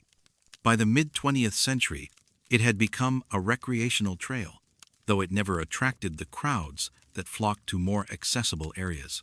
The trail has a history. In 1924, a ranger named Samuel Dietrich set out on a routine patrol from the Tower Ranger Station. He was headed to a backcountry cabin near the summit of Mount Washburn to check on supply caches and trail conditions. Dietrich was 41 years old. experienced, and familiar with the terrain. He left on the morning of September 16th and was expected to return by September 18th. He never came back. A search was organized on September 20th. Rangers and volunteers covered the trail and surrounding areas for 5 days. They found no sign of Dietrich, no equipment, no tracks, no indication of where he might have gone. The search was called off on September 25th. The official report listed Dietrich as missing, presumed dead, due to exposure or accident. His body was never recovered. The incident was noted in park records but largely forgotten. Dietrich's name appeared in historical documents and in a memorial plaque installed at the Tower Ranger Station in 1953. The trail remained in use. Life in the park continued. And then, in 1966, the sightings began. The first documented report came from a hiker named William Voss, a schoolteacher from Billings, Montana. On August 7, 1966, Voss was hiking Cold Creek Trail alone in the early afternoon. He later told park rangers that he had been walking uphill, about 2 miles from the trailhead, when he saw a man ahead of him on the trail. The man was walking slowly, steadily uphill, his back to Voss. He wore what Voss described as an old-style ranger uniform, dark green heavy wool with a wide-brimmed hat. Voss assumed the man was a park employee, perhaps in period costume for an educational program. He called out a greeting. The man did not respond. Voss continued walking, expecting to catch up, but the figure remained the same distance ahead. Voss called out again. Still no response. After several minutes, Voss stopped to rest. When he looked up, the man was gone. Voss reported the encounter to a ranger at the Tower Station. The ranger told him no park staff were working that section of the trail and suggested Voss had seen another hiker. Voss insisted the uniform was authentic, not modern, and that the man's pace had been unusually deliberate. The report was filed and forgotten. In 1971, a couple from Wisconsin, Thomas and Eleanor Kowalski, hiked Cold Creek Trail on the afternoon of July 23rd. In a letter to the park superintendent written 2 weeks later, Eleanor described seeing a man in an old ranger uniform walking ahead of them on the trail. She wrote that the man never looked back, never acknowledged them, and seemed to be concentrating very hard on something. The couple tried to catch up, but could not. After 10 minutes, the figure was no longer visible, though the trail ahead was clear and unobstructed. In 1974, a solo hiker named Grace Lindholm reported the same experience. In 1977, a group of 3 backpackers saw the figure and later described it to a ranger. In 1979, 2 separate sightings were reported within the same week, one by a photographer from Oregon, the other by a retired geology professor from Colorado. By 1982, at least 19 separate reports had been filed with the park. The descriptions were consistent. A man in an old-style ranger uniform, walking uphill, always with his back to the observer, never responding to calls, and disappearing without explanation. None of the witnesses ever saw the man's face. None could explain how he vanished. In 1980, a park historian named Deborah Arnett reviewed the reports while researching historical ranger patrols. She noticed the pattern. She cross-referenced the sightings with archival records and found the file on Samuel Dietrich. The uniform descriptions matched photographs of ranger uniforms from the 1920s. The location of the sightings, always on the Cold Creek Trail, always between the trailhead and the 3-mile marker, corresponded to the section Dietrich would have traveled on his final patrol. Arnett interviewed several of the witnesses. William Voss, by then retired, confirmed his account. He said he had thought about the encounter many times over the years and remained certain the uniform was authentic. Eleanor Kowalski, whose husband had since passed away, said she and Thomas had discussed the sighting often and had never found a satisfactory explanation. She said the figure had seemed out of time, though she could not articulate what she meant by that. Grace Lindholm, who had become a naturalist with the Forest Service, said the experience had unsettled her in a way she did not fully understand. She said the man's pace had been purposeful, as though he were intent on reaching a specific destination. She said she had felt compelled to follow him, but had also felt that doing so would be intrusive, though she could not explain why. Arnett compiled the reports into a memo and submitted it to the park superintendent in January of 1981. She suggested the sightings might be connected to Dietrich's disappearance and recommended further documentation. She also recommended speaking with local indigenous communities to see if there were any oral histories or traditions related to the area. The memo was acknowledged, but no action was taken. Arnett was told the park did not have resources to investigate anecdotal reports and that the sightings were likely misidentifications of other hikers or park staff. When Arnett pointed out that no park staff wore period uniforms and that the descriptions were too consistent to be coincidental, she was told the matter was closed. Arnett left the Park Service in 1983. In a letter to a friend written that year, she said she had been discouraged from pursuing the research and that her supervisor had suggested the reports were feeding folklore that could harm the park's reputation. In 1986, a ranger named Victor Salinas, stationed at Tower, mentioned the sightings to a visiting journalist. The journalist, Michael Rourke, became interested and began collecting his own accounts. He placed inquiries in regional newspapers asking for anyone who had seen the figure to come forward. He received 14 responses, several from people who had never reported their experiences to the park. One respondent, a man named Alan Pritchard, said he had seen the figure in 1973 while hiking with his son. He said his son, who was 8 at the time, had asked who the man was and why he would not turn around. Pritchard said he had no answer. He said they followed the figure for nearly 20 minutes before it disappeared around a bend in the trail. When they reached the bend, there was no one there. Rourke wrote an article for a Montana newspaper in 1987. The article summarized the sightings and mentioned Dietrich's disappearance. It received moderate attention but no follow-up. Rourke attempted to write a longer feature but was unable to secure interviews with park officials. He moved on to other stories. The sightings continued sporadically through the 1990s and 2000s. Park records show at least 6 additional reports filed between 1990 and 2010. The descriptions remained consistent. In 2003, a backpacker reported the sighting to a ranger and was told, off the record, that a lot of people see him, but that the park does not discuss it officially. In 2015, a hiker posted about the experience on a forum dedicated to national park anomalies. The post described the figure in detail and mentioned Dietrich by name. The post was removed by moderators, who said it violated guidelines against supernatural speculation.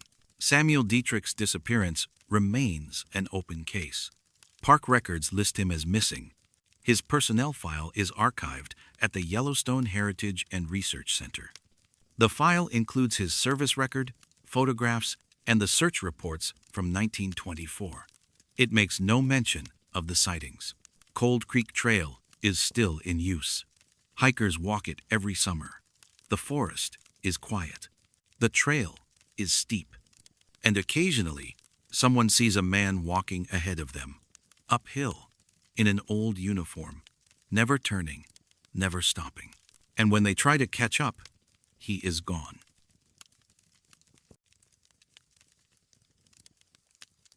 There are sounds that instruments cannot capture, but ears cannot ignore. West Yellowstone sits just outside the western boundary of Yellowstone National Park, a small Montana town that swells with tourists in summer and contracts in winter to a population of fewer than 1,500. The town was founded as a railroad terminus in 1908, a gateway for visitors entering the park.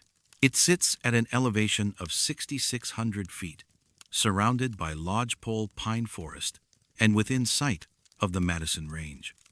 The landscape is geologically active. Hot springs, geysers, and seismic activity are common throughout the region. Winter in West Yellowstone is severe. Temperatures regularly drop below zero. Snow accumulates in depths measured in feet, not inches. The tourist economy shuts down.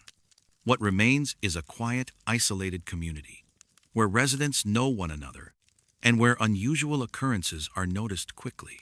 In late December of 2003, several residents began mentioning a sound. It was low, barely audible, and seemed to come from somewhere outside, though no one could pinpoint the direction. The sound was described as a hum, a drone, or a vibration felt as much as heard. It occurred only at night, always after midnight, and always disappeared before dawn.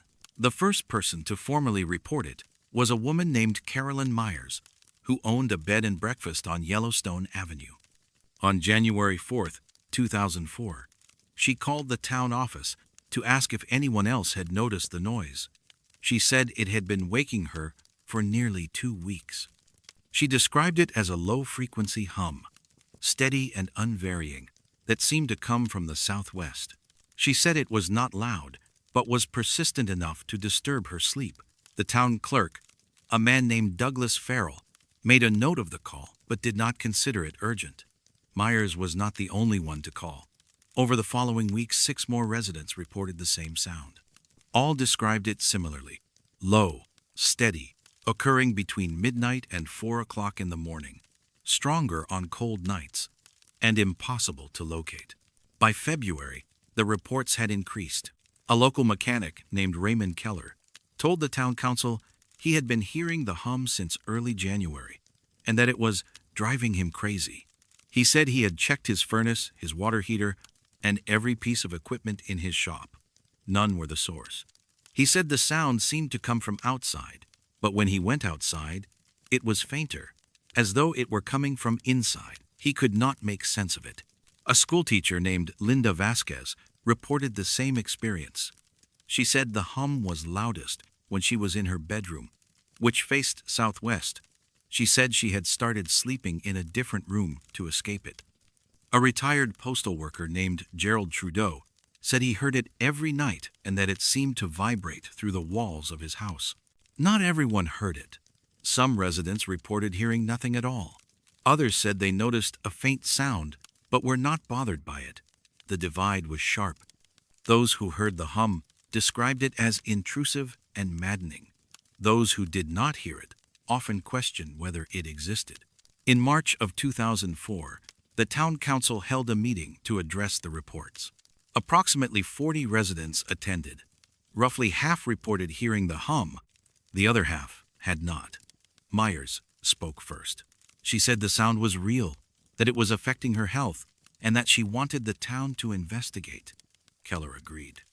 He said the hum was worse in winter, and that he believed it had something to do with the geothermal activity in the park. Trudeau suggested it might be industrial equipment, snowmobiles, grooming machines, or generators used by park operations. But others pointed out that the hum occurred even on nights when no equipment was running. Vasquez said she had contacted Yellowstone's maintenance office and been told there was no machinery operating in the area during the hours in question.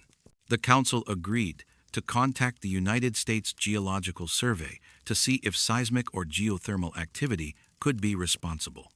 A request was filed in late March. A seismologist named Dr. Patricia Hollings visited West Yellowstone in early April. She brought portable seismometers and set them up at several locations around town.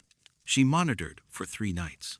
She detected normal, low-level seismic activity consistent with the region, but nothing unusual.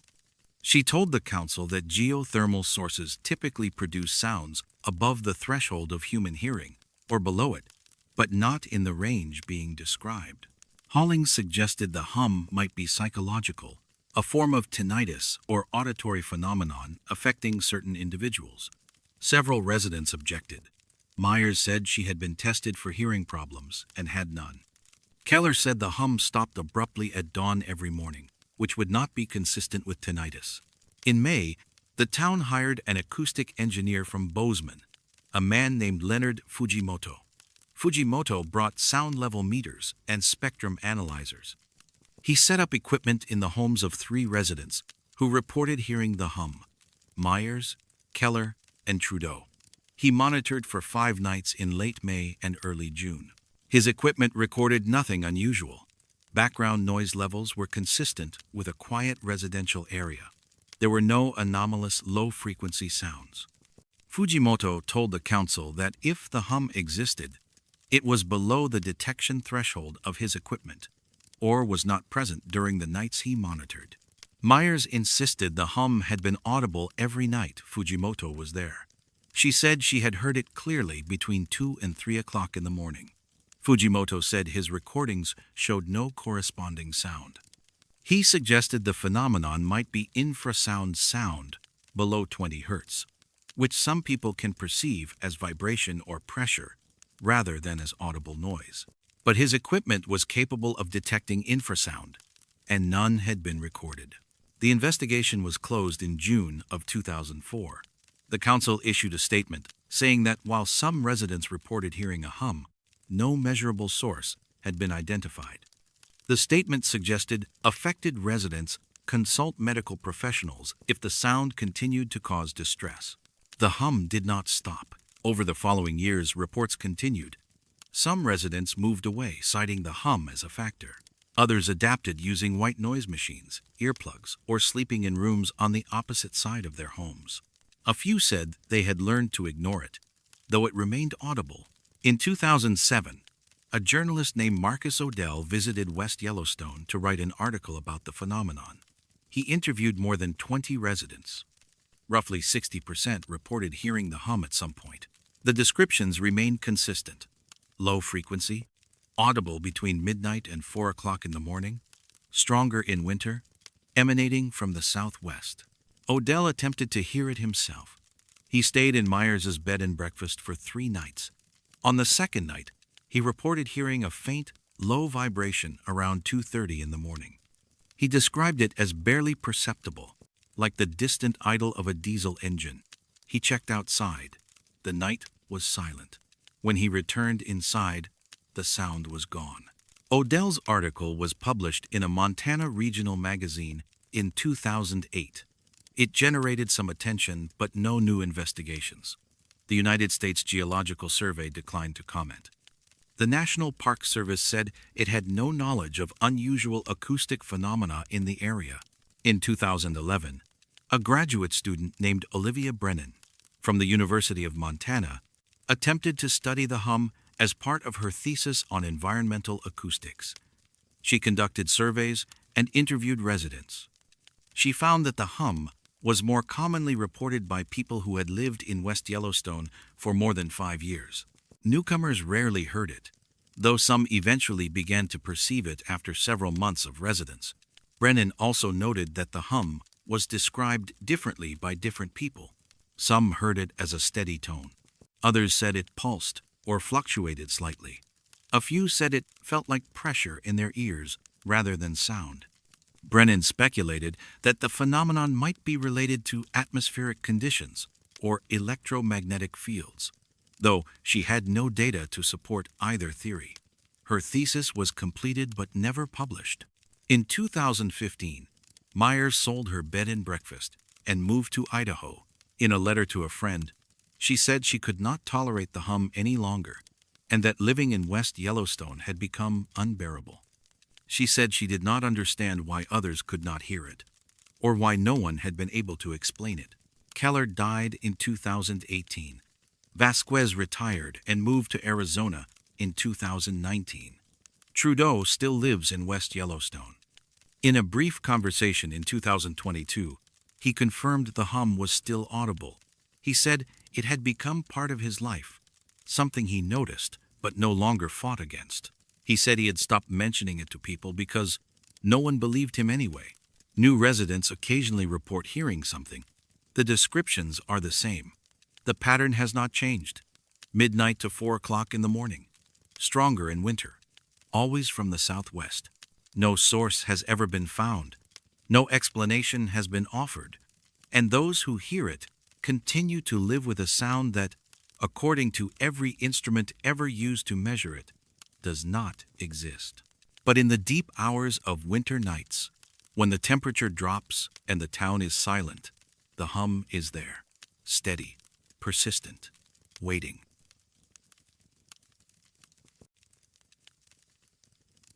Nature does not arrange itself in perfect geometry. Tower Fall drops 132 feet from Tower Creek into the Yellowstone River Canyon, a narrow curtain of water framed by volcanic pinnacles that give the formation its name. The falls are accessible by a short trail from the Grand Loop Road, making them one of the more visited sites in the northeastern section of Yellowstone National Park. The area around the base of the falls is rocky, strewn with boulders carried down by spring floods and centuries of erosion. The ground is unstable. Park signs warn visitors to stay on designated paths. The geology is well documented. The pinnacles are composed of columnar basalt, formed by slow cooling of lava flows during volcanic activity millions of years ago. The surrounding terrain is a mix of sedimentary and volcanic rock, shaped by water, ice, and tectonic movement. It is a landscape of natural forces, chaotic, powerful, and indifferent to pattern, which is why what appeared there in the summer of 1981 should not have been possible. On July 14, 1981, a geology student named Angela Fiorello was conducting fieldwork near Tower Fall as part of her undergraduate research at the University of Wyoming. She was studying erosion patterns and sediment transport in creek systems affected by seasonal flooding. Her advisor, Dr. Kenneth Whitmore, had assigned her the site because Tower Creek exhibited dramatic flow variation between spring runoff and late summer. Fiorello arrived at the falls in the early afternoon. The water flow was moderate. She descended carefully to the base of the falls, staying within the boundaries of the safe access area. She began photographing the stone distribution and taking notes on sediment size and placement. It was while examining the stones at the base of the fall that she noticed something unusual. The rocks were arranged in patterns, not random scattering, but deliberate configurations, hexagons formed by 6 stones each, with a single stone at the center. These hexagonal formations were nested inside larger circles, also composed of stones. The patterns repeated across an area she estimated to be roughly 200 feet in diameter. The stones themselves varied in size, some as small as a fist, others as large as a basketball. But their placement was precise. Fiorello photographed the patterns from multiple angles. She used a measuring tape to record dimensions. The hexagons were remarkably uniform, with sides measuring between 8 and 10 inches. The circles had diameters ranging from 3 to 5 feet. She counted at least 12 distinct geometric formations within the area she could safely access. She noted the arrangement in her field journal. She wrote that the patterns were too regular to be accidental, and that she could find no natural process that would produce such configurations. She also noted that the stones showed no signs of tool marks or human handling. They were water-worn, covered in algae and mineral deposits, consistent with prolonged exposure to the creek environment. Fiorello returned to her vehicle and drove back to her lodging in Tower Junction. That evening, she reviewed her photographs. The patterns were clear. She called Dr. Whitmore and described what she had found. Whitmore was skeptical, but agreed to visit the site with her. They returned on July 17th, 3 days after Fiorello's initial visit. The creek flow had increased slightly due to afternoon thunderstorms in the surrounding mountains. When they reached the base of the falls, the patterns were gone. The stones were scattered. There was no trace of the geometric arrangements Fiorello had documented. Whitmore examined the area carefully. He noted that the ground showed signs of recent water disturbance, muddy deposits, displaced vegetation, and irregular stone placement consistent with turbulent flow. He told Fiorello that the patterns had likely been disrupted by increased water levels. Fiorello insisted the patterns had been stable when she first observed them. She showed Whitmore her photographs. He studied them in silence. He acknowledged that the arrangements appeared intentional, but said there were natural processes that could create apparent order: freeze-thaw cycles, sediment sorting by water velocity, or even the behavior of animals moving stones for nesting or foraging. Fiorello was not convinced. She asked if she could include the photographs and observations in her research report. Whitmore advised against it.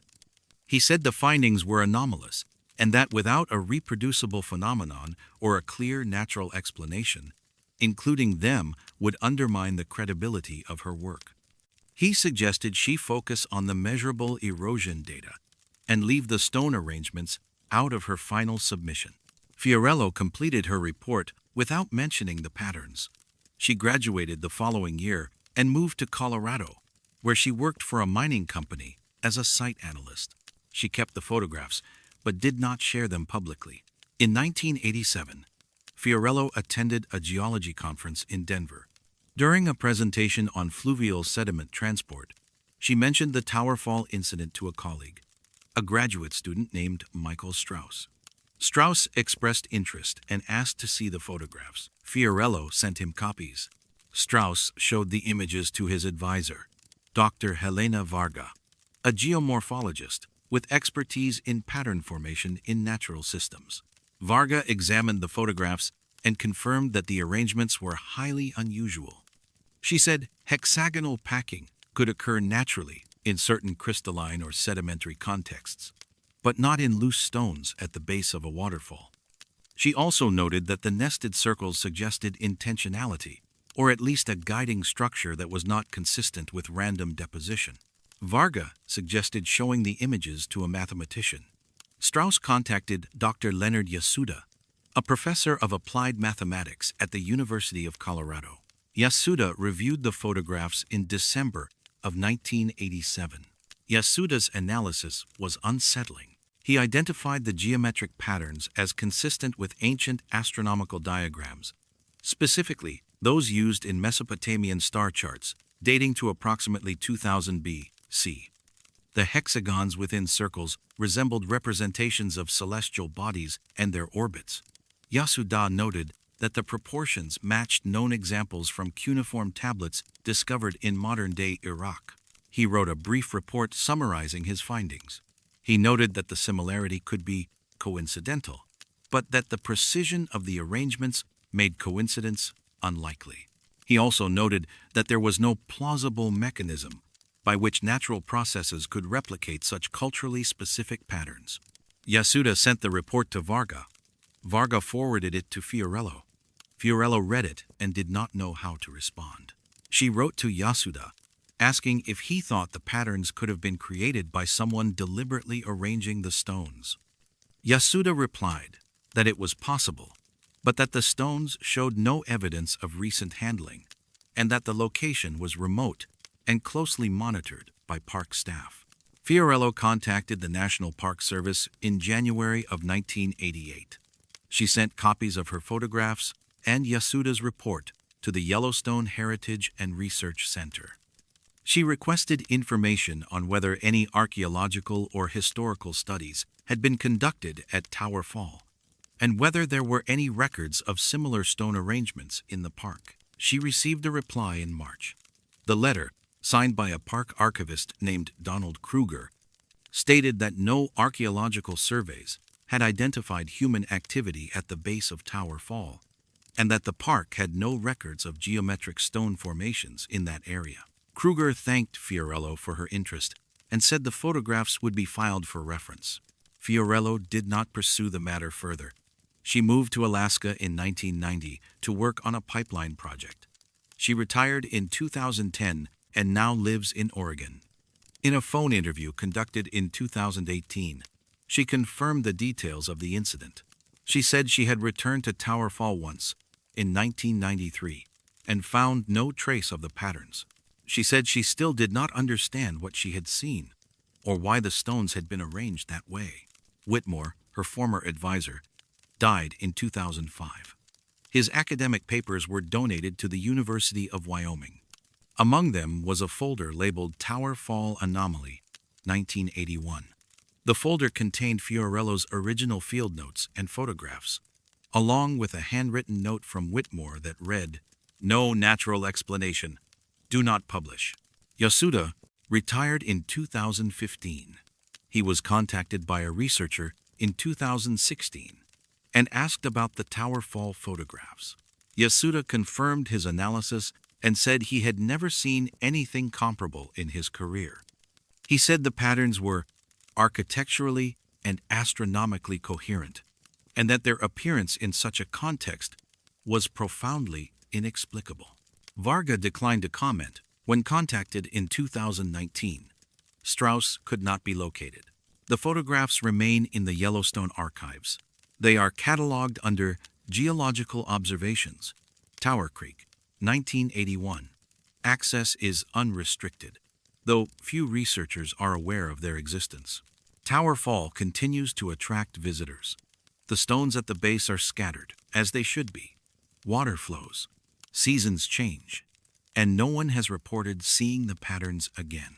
But somewhere in a filing cabinet, there are photographs of stones arranged in shapes that should not exist: hexagons, within circles, precise and deliberate, matching star charts drawn 4,000 years ago by people who never set foot in Wyoming, and no one has explained how they got there.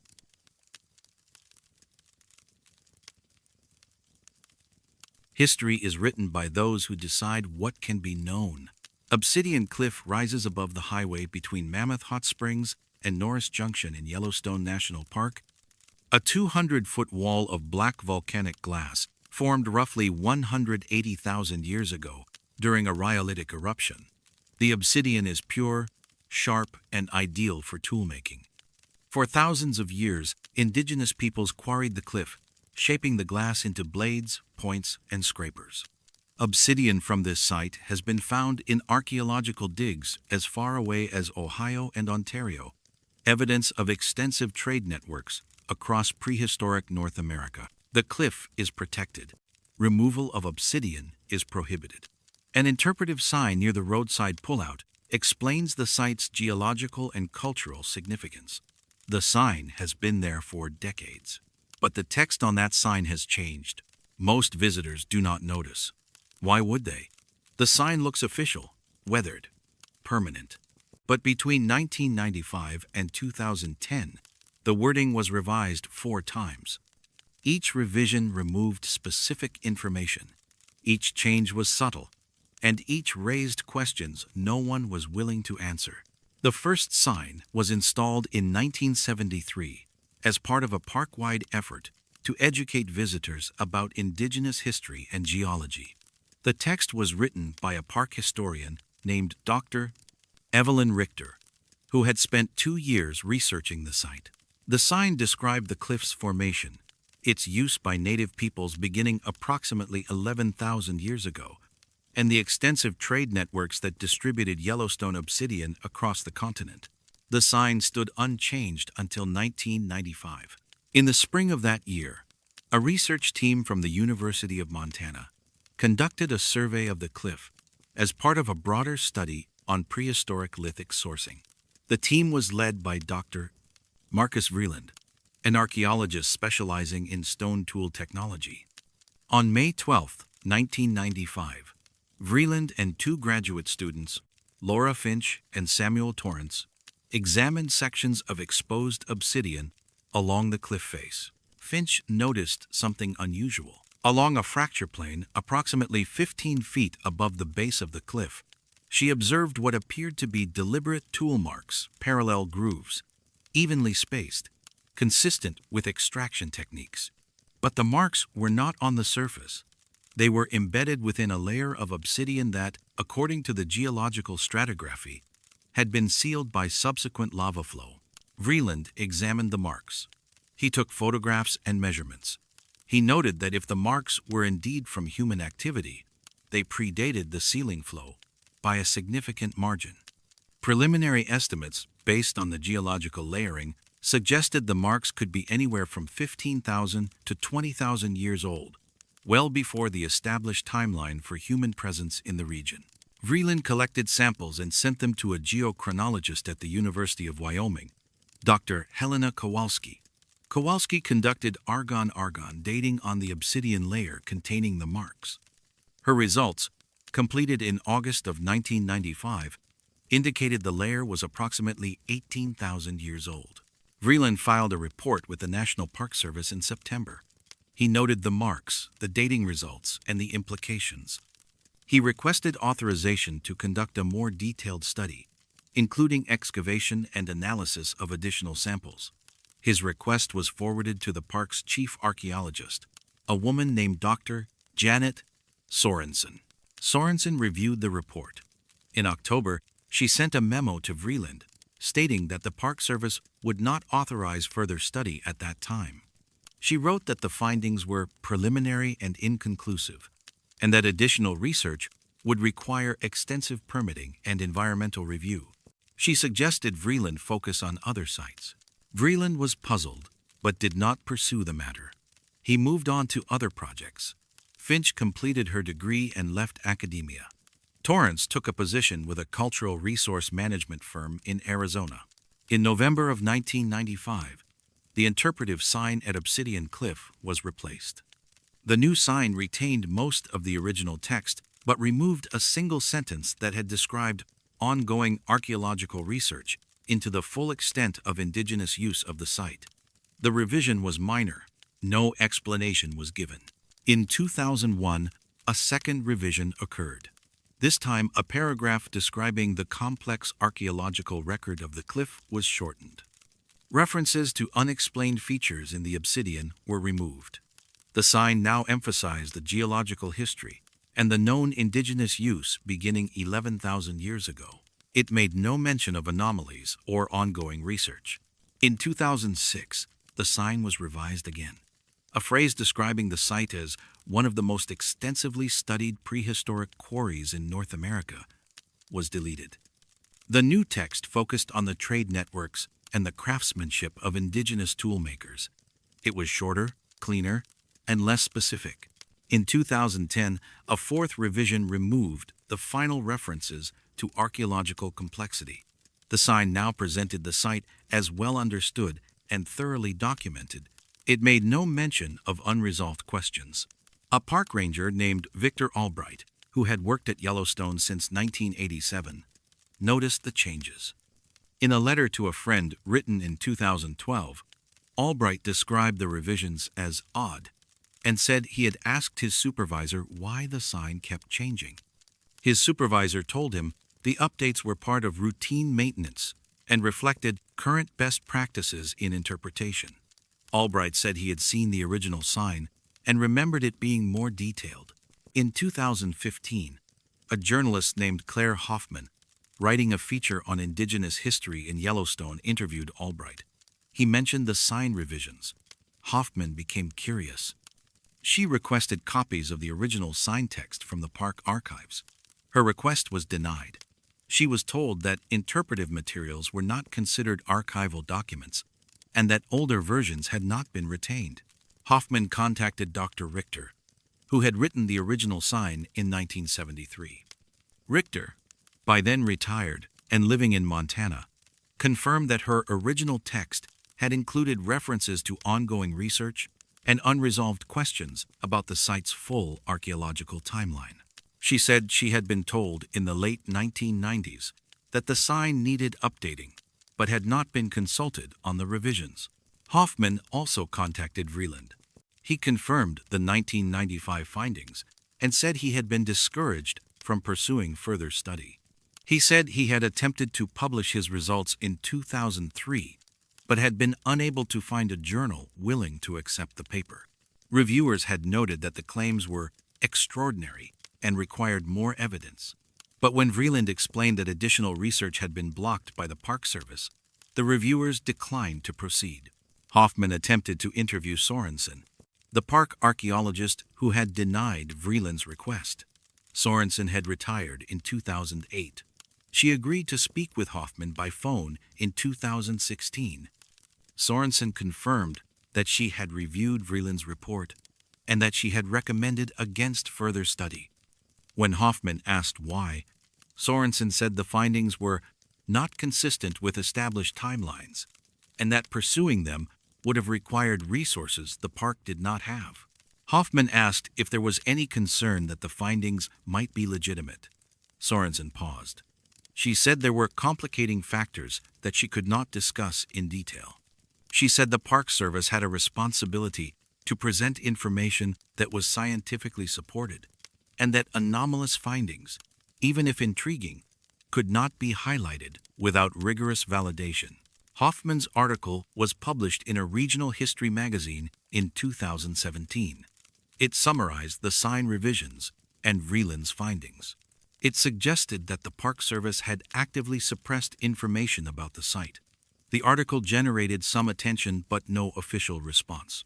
In 2018, Richter gave a public lecture at the Montana Historical Society. During the question and answer session, an audience member asked about the Obsidian Cliff sign. Richter said she had recently learned that tool marks predating known human presence had been documented at the site in the 1990s. She said she believed the Park Service had removed references to archaeological complexity to avoid public confusion or controversy. She said she thought it was a mistake. Her comments were recorded and posted online. Within a week, the video was removed. The Montana Historical Society said the removal was due to audio quality issues. Richter declined to comment further. A retired park historian named Douglas Mercer, who had worked at Yellowstone from 1983 to 2005, was contacted by a researcher in 2019. Mercer confirmed that he had been aware of the Obsidian Cliff findings. He said there had been internal discussions about how to present the information to the public. He said the decision had been made to avoid mentioning the anomalies until they could be fully explained. When asked if a full explanation had ever been reached, Mercer said no. He said the findings had been set aside and that no formal study had been authorized. He said he had disagreed with the decision, but had not been in a position to change it.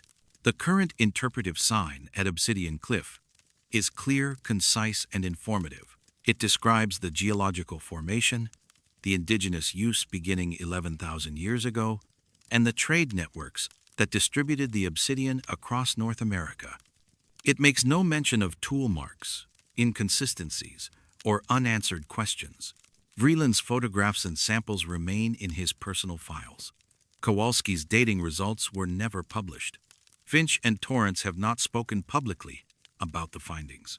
And the sign, revised 4 times in 15 years, now tells a story that is complete, untroubled, and missing the one detail that mattered most, that someone, or something, was working the obsidian thousands of years before anyone was supposed to be there.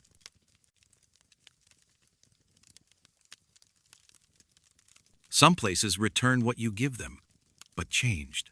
Mammoth Hot Springs sits at the northern edge of Yellowstone National Park, a sprawling complex of travertine terraces formed by mineral-rich hot water rising through limestone bedrock. The terraces are constantly evolving. Springs dry up, new vents open, and the calcium carbonate deposits build layer upon layer in shapes that resemble frozen waterfall. Boardwalks wind through the formations, allowing visitors to walk among the terraces while protecting the fragile mineral structures. The site has been an attraction since the park's founding in 1872. Thousands of people visit each year. The landscape is well documented, frequently photographed and thoroughly studied. The geology is understood. The hydrology is mapped. There should be no surprises. But in the summer of 2007, visitors began reporting something that should not have been possible. On June 23, 2007, a tourist from Ohio named Patricia Drummond was walking the Upper Terrace Boardwalk with her husband Gerald.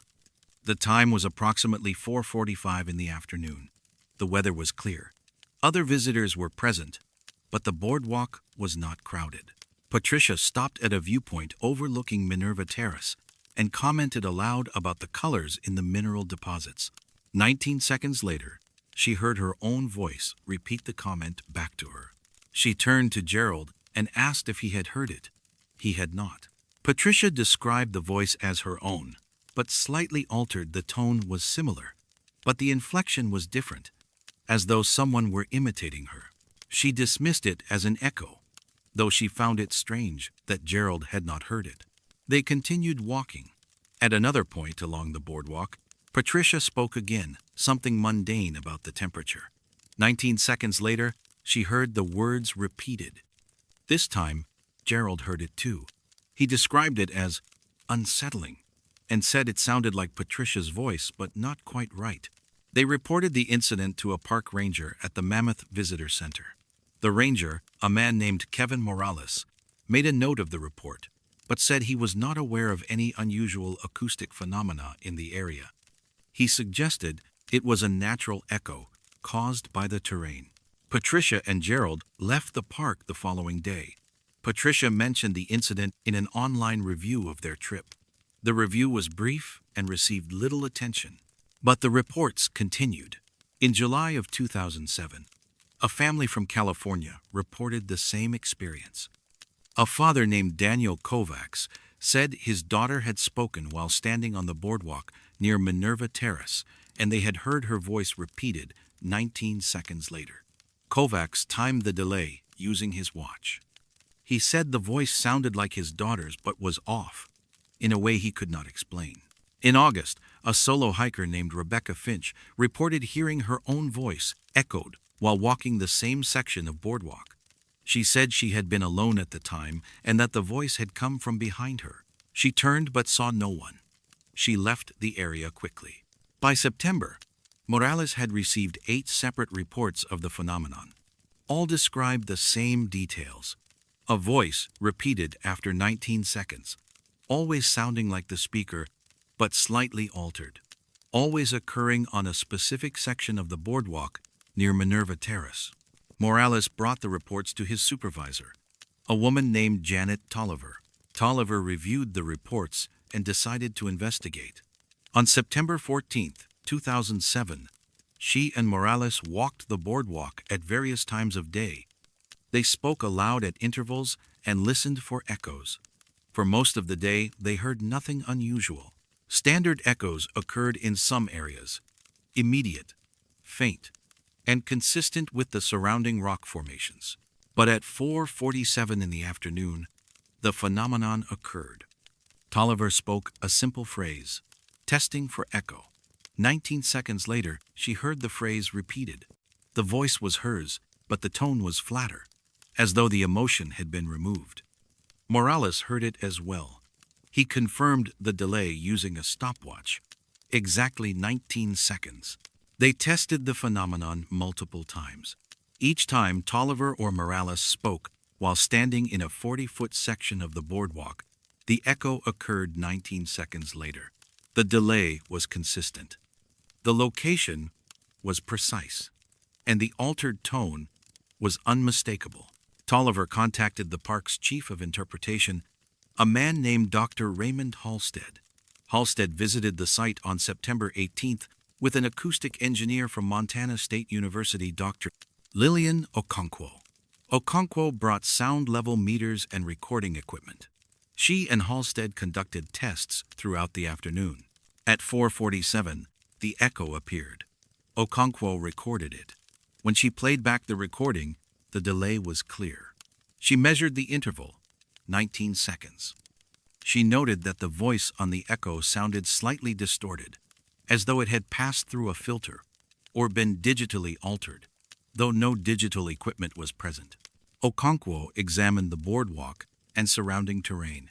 She looked for structural features that might cause a delayed echo cavities in the rock, tunnels, or large enclosed spaces. She found none. The terraces were open, and the boardwalk was elevated above solid travertine. There was no obvious acoustic mechanism that could produce a 19-second delay. She conducted additional tests at different times of day. The echo did not occur at any other time, only at 4:47 in the afternoon, and only in that specific 40-foot section of boardwalk. Okonkwo submitted a report to the park in October. She concluded that the phenomenon was real but unexplained. She noted that 19 seconds was far too long for a standard echo, and that the altered tone suggested the sound was being modified in some way. She recommended further study, including geophysical surveys to determine if there were subsurface structures that might be involved. Her recommendation was not acted upon.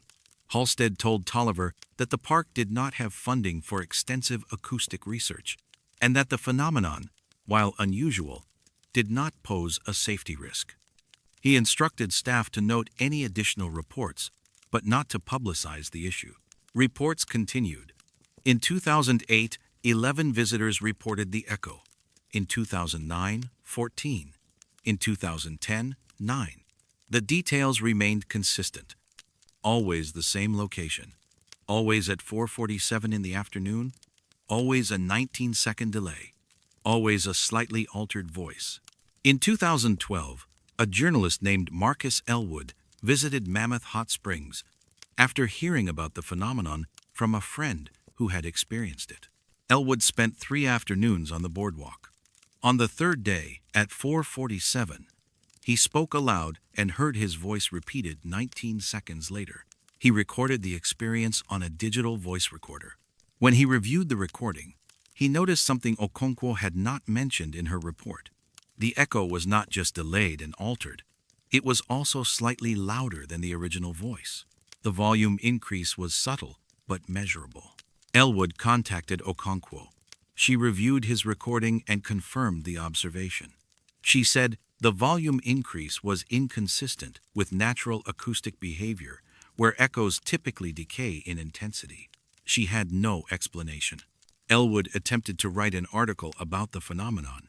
He contacted the park for comment. A public affairs officer told him the park was aware of anecdotal reports of unusual sounds at Mammoth Terraces, but that no formal investigation had found evidence of anomalous acoustic activity. When Elwood mentioned Okonkwo's report, the officer said the report was inconclusive and that further study had not been warranted. Elwood's article was published in a regional magazine in 2013. It received moderate attention but no follow-up. The park issued no statement. In 2016, a physics professor from the University of Idaho named Dr. Kenneth Pruitt visited the site with his wife.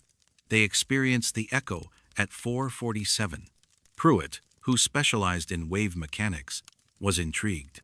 He returned to the site twice more, in 2017 and 2018, and conducted informal experiments. Pruitt noted that the delay was not variable.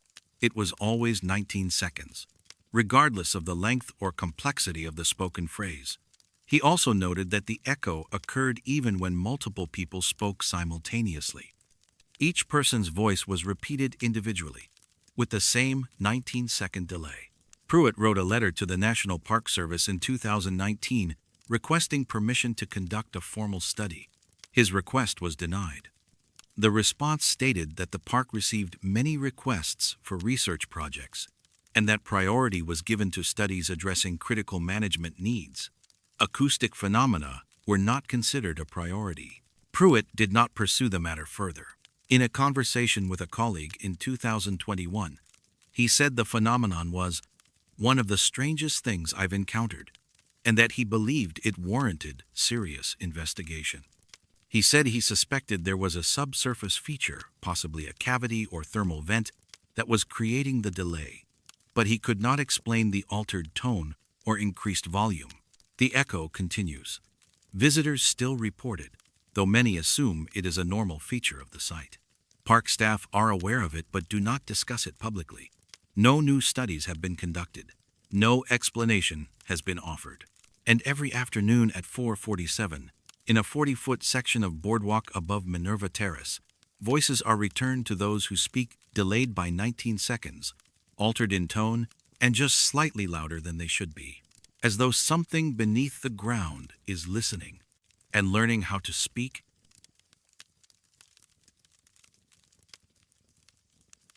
Time moves differently when you cannot see where you are going. The Beckler River flows through the remote southwest corner of Yellowstone National Park, a region so isolated it is often called the Cascade Corner for its concentration of waterfalls and thermal features. The area is accessible only by foot or horseback. Roads do not reach it. Cell service does not exist. The terrain is marshy, dense with lodgepole pine, and prone to seasonal flooding. Even during peak summer months, fewer than 1,000 visitors venture into the Beckler backcountry each year. The river itself is cold and clear, fed by snowmelt from the Pitchstone Plateau. It winds through meadows and forests before joining the Falls River near the park's southern boundary. The section between Beckler Meadows and the ranger station is particularly quiet, a half-mile stretch where the river slows and the trees close in. It is here, every autumn, that the fog appears. The phenomenon has been documented since at least 1934, though oral accounts suggest it may be older. Local ranchers and hunters who worked the area before the park's boundaries were finalized spoke of a morning mist that formed along the river in late September or early October. They said it was predictable, arriving with the first hard frost, and that it always lingered longer than natural fog should. The first written record comes from a park ranger named Thomas Everett, who was stationed at the Beckler Ranger Station from 1932 to 1938. In a journal entry dated October 4, 1934, Everett described encountering a heavy fog while patrolling the river trail at dawn. He wrote that the fog was confined to a specific section of the river, and that it did not dissipate as the sun rose, which he found unusual. Everett entered the fog to investigate. He wrote that visibility dropped to less than 10 feet, and that he lost his sense of direction almost immediately. He turned back after what he estimated to be 5 minutes. When he checked his pocket watch, 3 hours had passed. He was back at the ranger station. He had no memory of the walk. Everett mentioned the incident to his supervisor, but did not file an official report. He noted in his journal that he felt disoriented for the rest of the day, and that his watch, which had been functioning properly, had gained exactly 3 hours.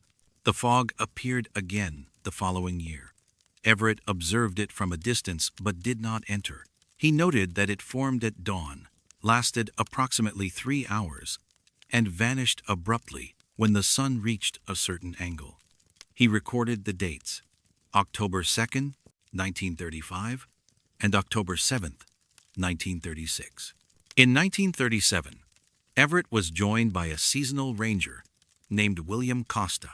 On the morning of October 9th, 1937, both men observed the fog forming along the river. Costa wanted to investigate.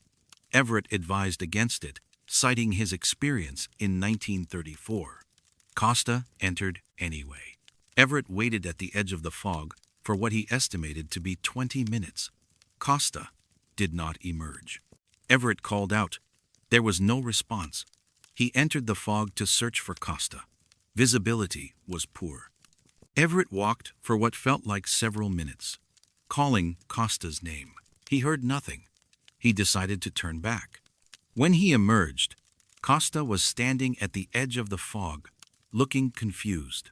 Costa said he had walked a short distance into the fog, realized he could not see the trail, and turned around immediately. He estimated he had been inside for less than 5 minutes. Everett checked his watch. 3 hours had passed. It was after 9 o'clock in the morning. The fog was gone. Costa checked his own watch and confirmed the time. He said he did not understand how 3 hours could have elapsed. He insisted he had only been in the fog briefly. Both men returned to the ranger station. Everett wrote a detailed account of the incident and submitted it to the park superintendent. The report was acknowledged, but no investigation was conducted. Everett left the Park Service in 1938. Costa transferred to a different station the following year. The fog continued to appear. Rangers stationed at Beckler in subsequent decades occasionally mentioned it in casual conversation, but few entered it. Those who did reported the same experience, a brief, subjective duration inside the fog, followed by the discovery that hours had passed. In 1962, a backcountry ranger named Sandra Velasquez documented the phenomenon in her field notes.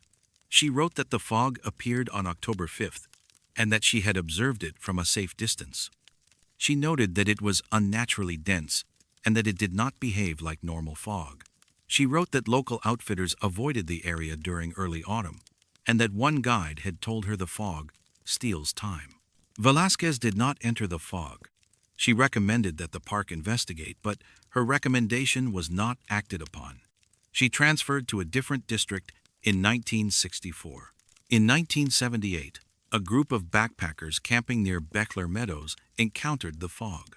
One member of the group, a man named Gregory Lindstrom, later described the experience in a letter to a friend. He wrote that the fog had appeared suddenly at dawn, and that he and two companions had walked into it while breaking camp. Lindstrom said they had walked for what felt like a few minutes before realizing they were disoriented. They turned back and emerged from the fog. When they checked their watches, it was after 9 o'clock in the morning. They had entered the fog shortly after 6. Lindstrom wrote that none of them could account for the missing time and that they all felt strange for the rest of the day. He said they left the area immediately and did not return.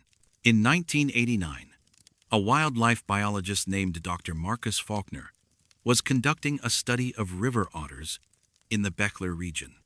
On the morning of October 3, 1989, he observed the fog forming along the river. Faulkner was familiar with the stories but had dismissed them as folklore. He decided to investigate. He brought a handheld radio, a compass, and a tape recorder. He noted the time, 6:15 in the morning, and entered the fog. He recorded his observations as he walked.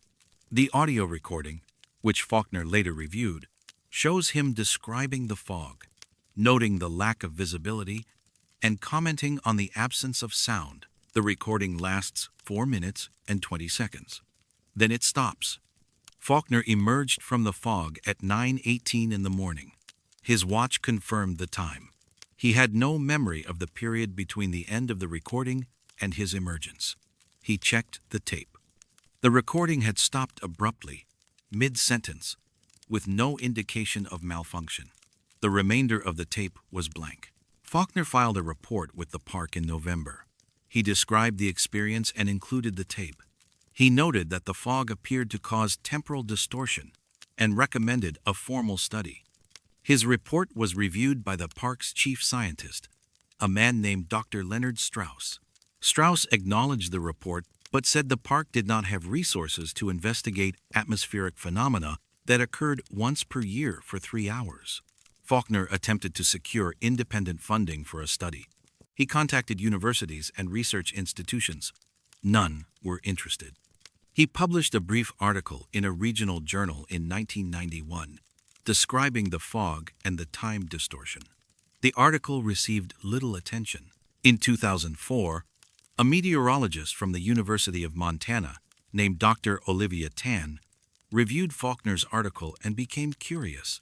She contacted the park and requested permission to study the fog. Her request was approved. She visited the Beckler region in early October of 2004 with portable weather monitoring equipment. The fog appeared on October 6th.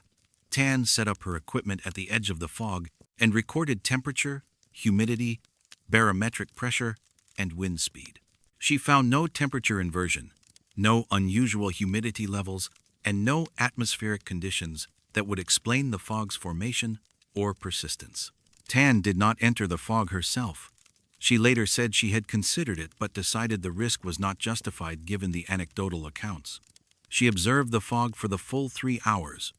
It dissipated at 9:05 in the morning, exactly as described in historical accounts. Tan submitted her findings to the park in November. She concluded that the fog was real but could not be explained by standard meteorological processes. She recommended further study using GPS trackers and video equipment to document what occurred inside the fog. Her recommendation was noted, but not pursued. The fog continues to appear. Park rangers at Beckler are aware of it. They do not discuss it with visitors. There are no warning signs. The phenomenon is not mentioned in park literature. In 2019, a backpacker named Alan Hyen posted about the fog on a hiking forum. He described entering it on the morning of October 4th, walking for what he believed was a few minutes, and emerging to find 3 hours had passed. He said his GPS watch showed no movement during that time, as though he had been standing still. The post was met with skepticism. Several users suggested Hyen had fallen asleep or experienced a medical episode. Hewen insisted he had been awake and alert. The post was eventually deleted by moderators. The Beckler River still flows. The fog still appears.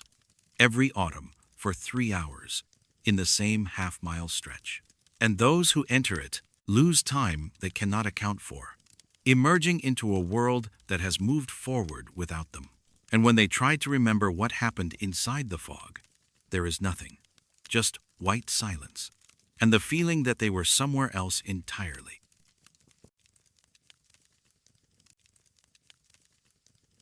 Some things in the sky move with purpose but offer no explanation. Paradise Valley stretches 30 miles from the northern boundary of Yellowstone National Park to the town of Livingston, Montana.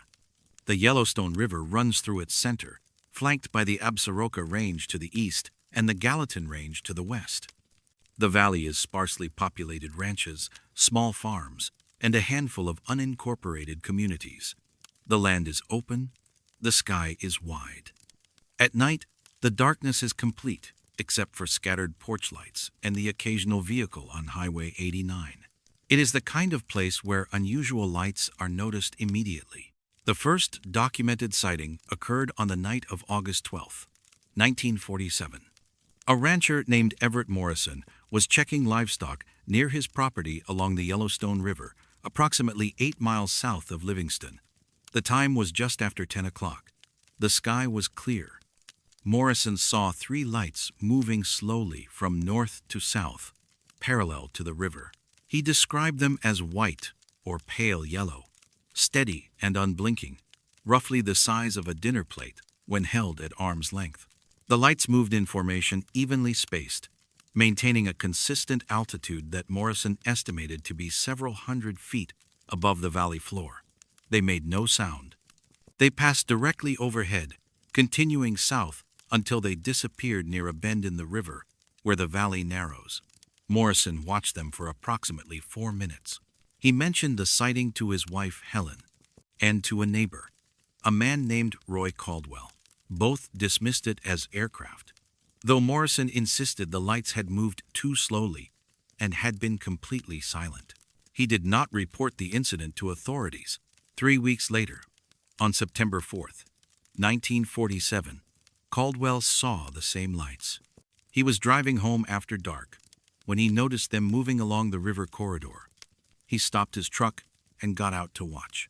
He later told Morrison the lights were exactly as you described and that he had timed their passage. They had been visible for just under 5 minutes before vanishing near the same bend in the river. Caldwell reported the sighting to the Park County Sheriff's Office in Livingston. A deputy took his statement, but offered no explanation. Caldwell was told that if the lights were aircraft, they would have been logged by regional air traffic authorities. No such logs existed. Over the following years, additional sightings were reported. In October of 1948, a hunting guide named Thomas Whitaker saw the lights while camped along the river. In May of 1949, a school teacher named Dorothy Vasquez and her husband observed them from their home near Prey, Montana. In July of 1950, 2 separate ranchers, Gerald Pritchard and Samuel Newen, reported identical sightings on consecutive nights. The descriptions were consistent. 3 lights, white or pale yellow, silent, moving slowly from north to south along the river, always appearing after dark, always vanishing near the same location. By 1951, the sightings had become frequent enough that residents began discussing them openly. Some believed they were military aircraft conducting exercises. Others thought they were atmospheric phenomena, reflections, swamp gas, or temperature inversions creating optical illusions. A few suggested they were something else entirely, though they did not specify what. In February of 1952, a local newspaper, the Livingston Enterprise, published a short article summarizing the sightings. The article mentioned that at least 12 residents had reported seeing the lights over the previous 4 years. It also noted that no official explanation had been provided. The article caught the attention of the United States Air Force. On March 9, 1952, 2 officers from Malmstrom Air Force Base in Great Falls arrived in Livingston. They identified themselves as Captain Harold Jennings and Lieutenant Victor O'Brien. They interviewed several witnesses, including Morrison, Caldwell, Whitaker, and Vasquez. Jennings and O'Brien also visited the bend in the river where the lights were said to disappear. They spent 2 nights observing the area. On the second night, March 12th, they saw the lights. Jennings documented the sighting in his field notes. He described 3 luminous objects moving at approximately 30 miles per hour, maintaining a fixed altitude of roughly 300 feet, and producing no audible sound. Jennings and O'Brien returned to Malmstrom on March 14th. A formal report was filed with Air Force Project Blue Book, the official program investigating unidentified flying objects. The report was dated March 20th, 1952. A summary of the report was released to the public. It stated that the lights were likely natural atmospheric phenomena and posed no threat to national security. The full report was classified. Requests to view it under the Freedom of Information Act have been partially granted, but key sections remain redacted. The available portions confirm the sightings and note that the lights exhibited non-standard flight characteristics, but do not provide an explanation. Jennings was reassigned shortly after the investigation. O'Brien retired from the Air Force in 1963 and died in 1998.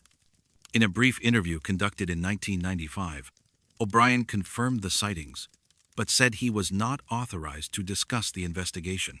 When asked if the lights were explained, he said only that some things are above my clearance level. The sightings did not stop. In 1954, a ranch hand named William Kowalski reported the lights. In 1957, a postal worker named Linda Trudeau saw them twice in the same month. In 1962, a tourist from California named Arthur Drummond photographed the lights from a roadside pullout. The photograph, which still exists, shows 3 indistinct points of light against a dark background. Analysis by amateur researchers suggests the lights were not stars, aircraft navigation lights, or long-exposure artifacts. In 1973, a graduate student from Montana State University named Rebecca Okereke visited Paradise Valley to investigate the sightings as part of her thesis on regional folklore. She interviewed 8 witnesses and reviewed historical records. She concluded that the phenomenon was real, but could not determine its cause. She noted that the lights appeared with unusual regularity, an average of 4 to 6 sightings per year, and that the consistency of the descriptions across decades was statistically significant. Okereke submitted her thesis in 1974. Her advisor recommended she remove the section on the lights, saying it detracted from the academic rigor of her work. Okereke complied. The removed section was never published. In 1986, a pilot named Marcus Tolliver, who flew charter flights out of Bozeman, reported seeing the lights from the air. He was flying south along the valley at night when he observed 3 lights below him moving parallel to the river. He descended to get a closer look. The lights maintained their course and speed. Tolliver estimated their altitude at 300 feet. He attempted to radio air traffic control, but received no response. When he turned to make another pass, the lights were gone. Tolliver filed a report with the Federal Aviation Administration. He was told no other aircraft had been in the area. He requested an investigation. His request was denied. In 1995, a documentary filmmaker named Stephen Halstead visited Paradise Valley to film a segment on unexplained phenomena in Montana. He interviewed several witnesses and spent 3 nights observing the valley. On the 3rd night, October 7th, 1995, he saw the lights. He captured them on video. The footage shows 3 bright points moving steadily across the frame before disappearing. The video was broadcast as part of a regional television program but received little attention. In 2008, a rancher named Patricia Fiorello saw the lights from her property near Emigrant, Montana. She had lived in the valley for 30 years and had heard the stories, but never witnessed the phenomenon herself. She described the lights as deliberate and said they moved like they knew where they were going. She did not report the sighting to authorities but mentioned it to her neighbors. Several confirmed they had seen the lights over the years, but had stopped talking about them because no one listens. In 2016, a journalist named Claire Brennan attempted to compile a comprehensive history of the sightings. She reviewed newspaper archives, interviewed witnesses, and requested records from the Air Force. She was told that Project Blue Book files related to the Paradise Valley sightings had been declassified, but that certain documents remained restricted for reasons of national security. Brennan filed a Freedom of Information Act request. She received heavily redacted documents that confirmed the 1952 investigation but provided no new information. When she contacted the Air Force for clarification, she was told no further information could be released. Brennan's article was published in a Montana magazine in 2017. It summarized the history of the sightings and noted that the phenomenon remained unexplained. The article generated some local interest, but no official response. The lights continue. In 2019, a hiker named Daniel Yasuda reported seeing them while camping near the river. In 2021, a couple from Livingston, Robert and Susan Mercer, observed them from their backyard. In 2023, a wildlife photographer named Alan Strauss captured them on a long exposure shot taken near Chico Hot Springs. The pattern has not changed. 3 lights, silent, moving from north to south along the Yellowstone River, always vanishing near the same bend. 4 to 6 sightings per year. No explanation, no investigation. And somewhere in a filing cabinet at Malmstrom Air Force Base, there is a report written in 1952 that might explain what they are. But that report remains classified. And the lights remain in the sky, moving with purpose through the darkness, as they have for more than 70 years.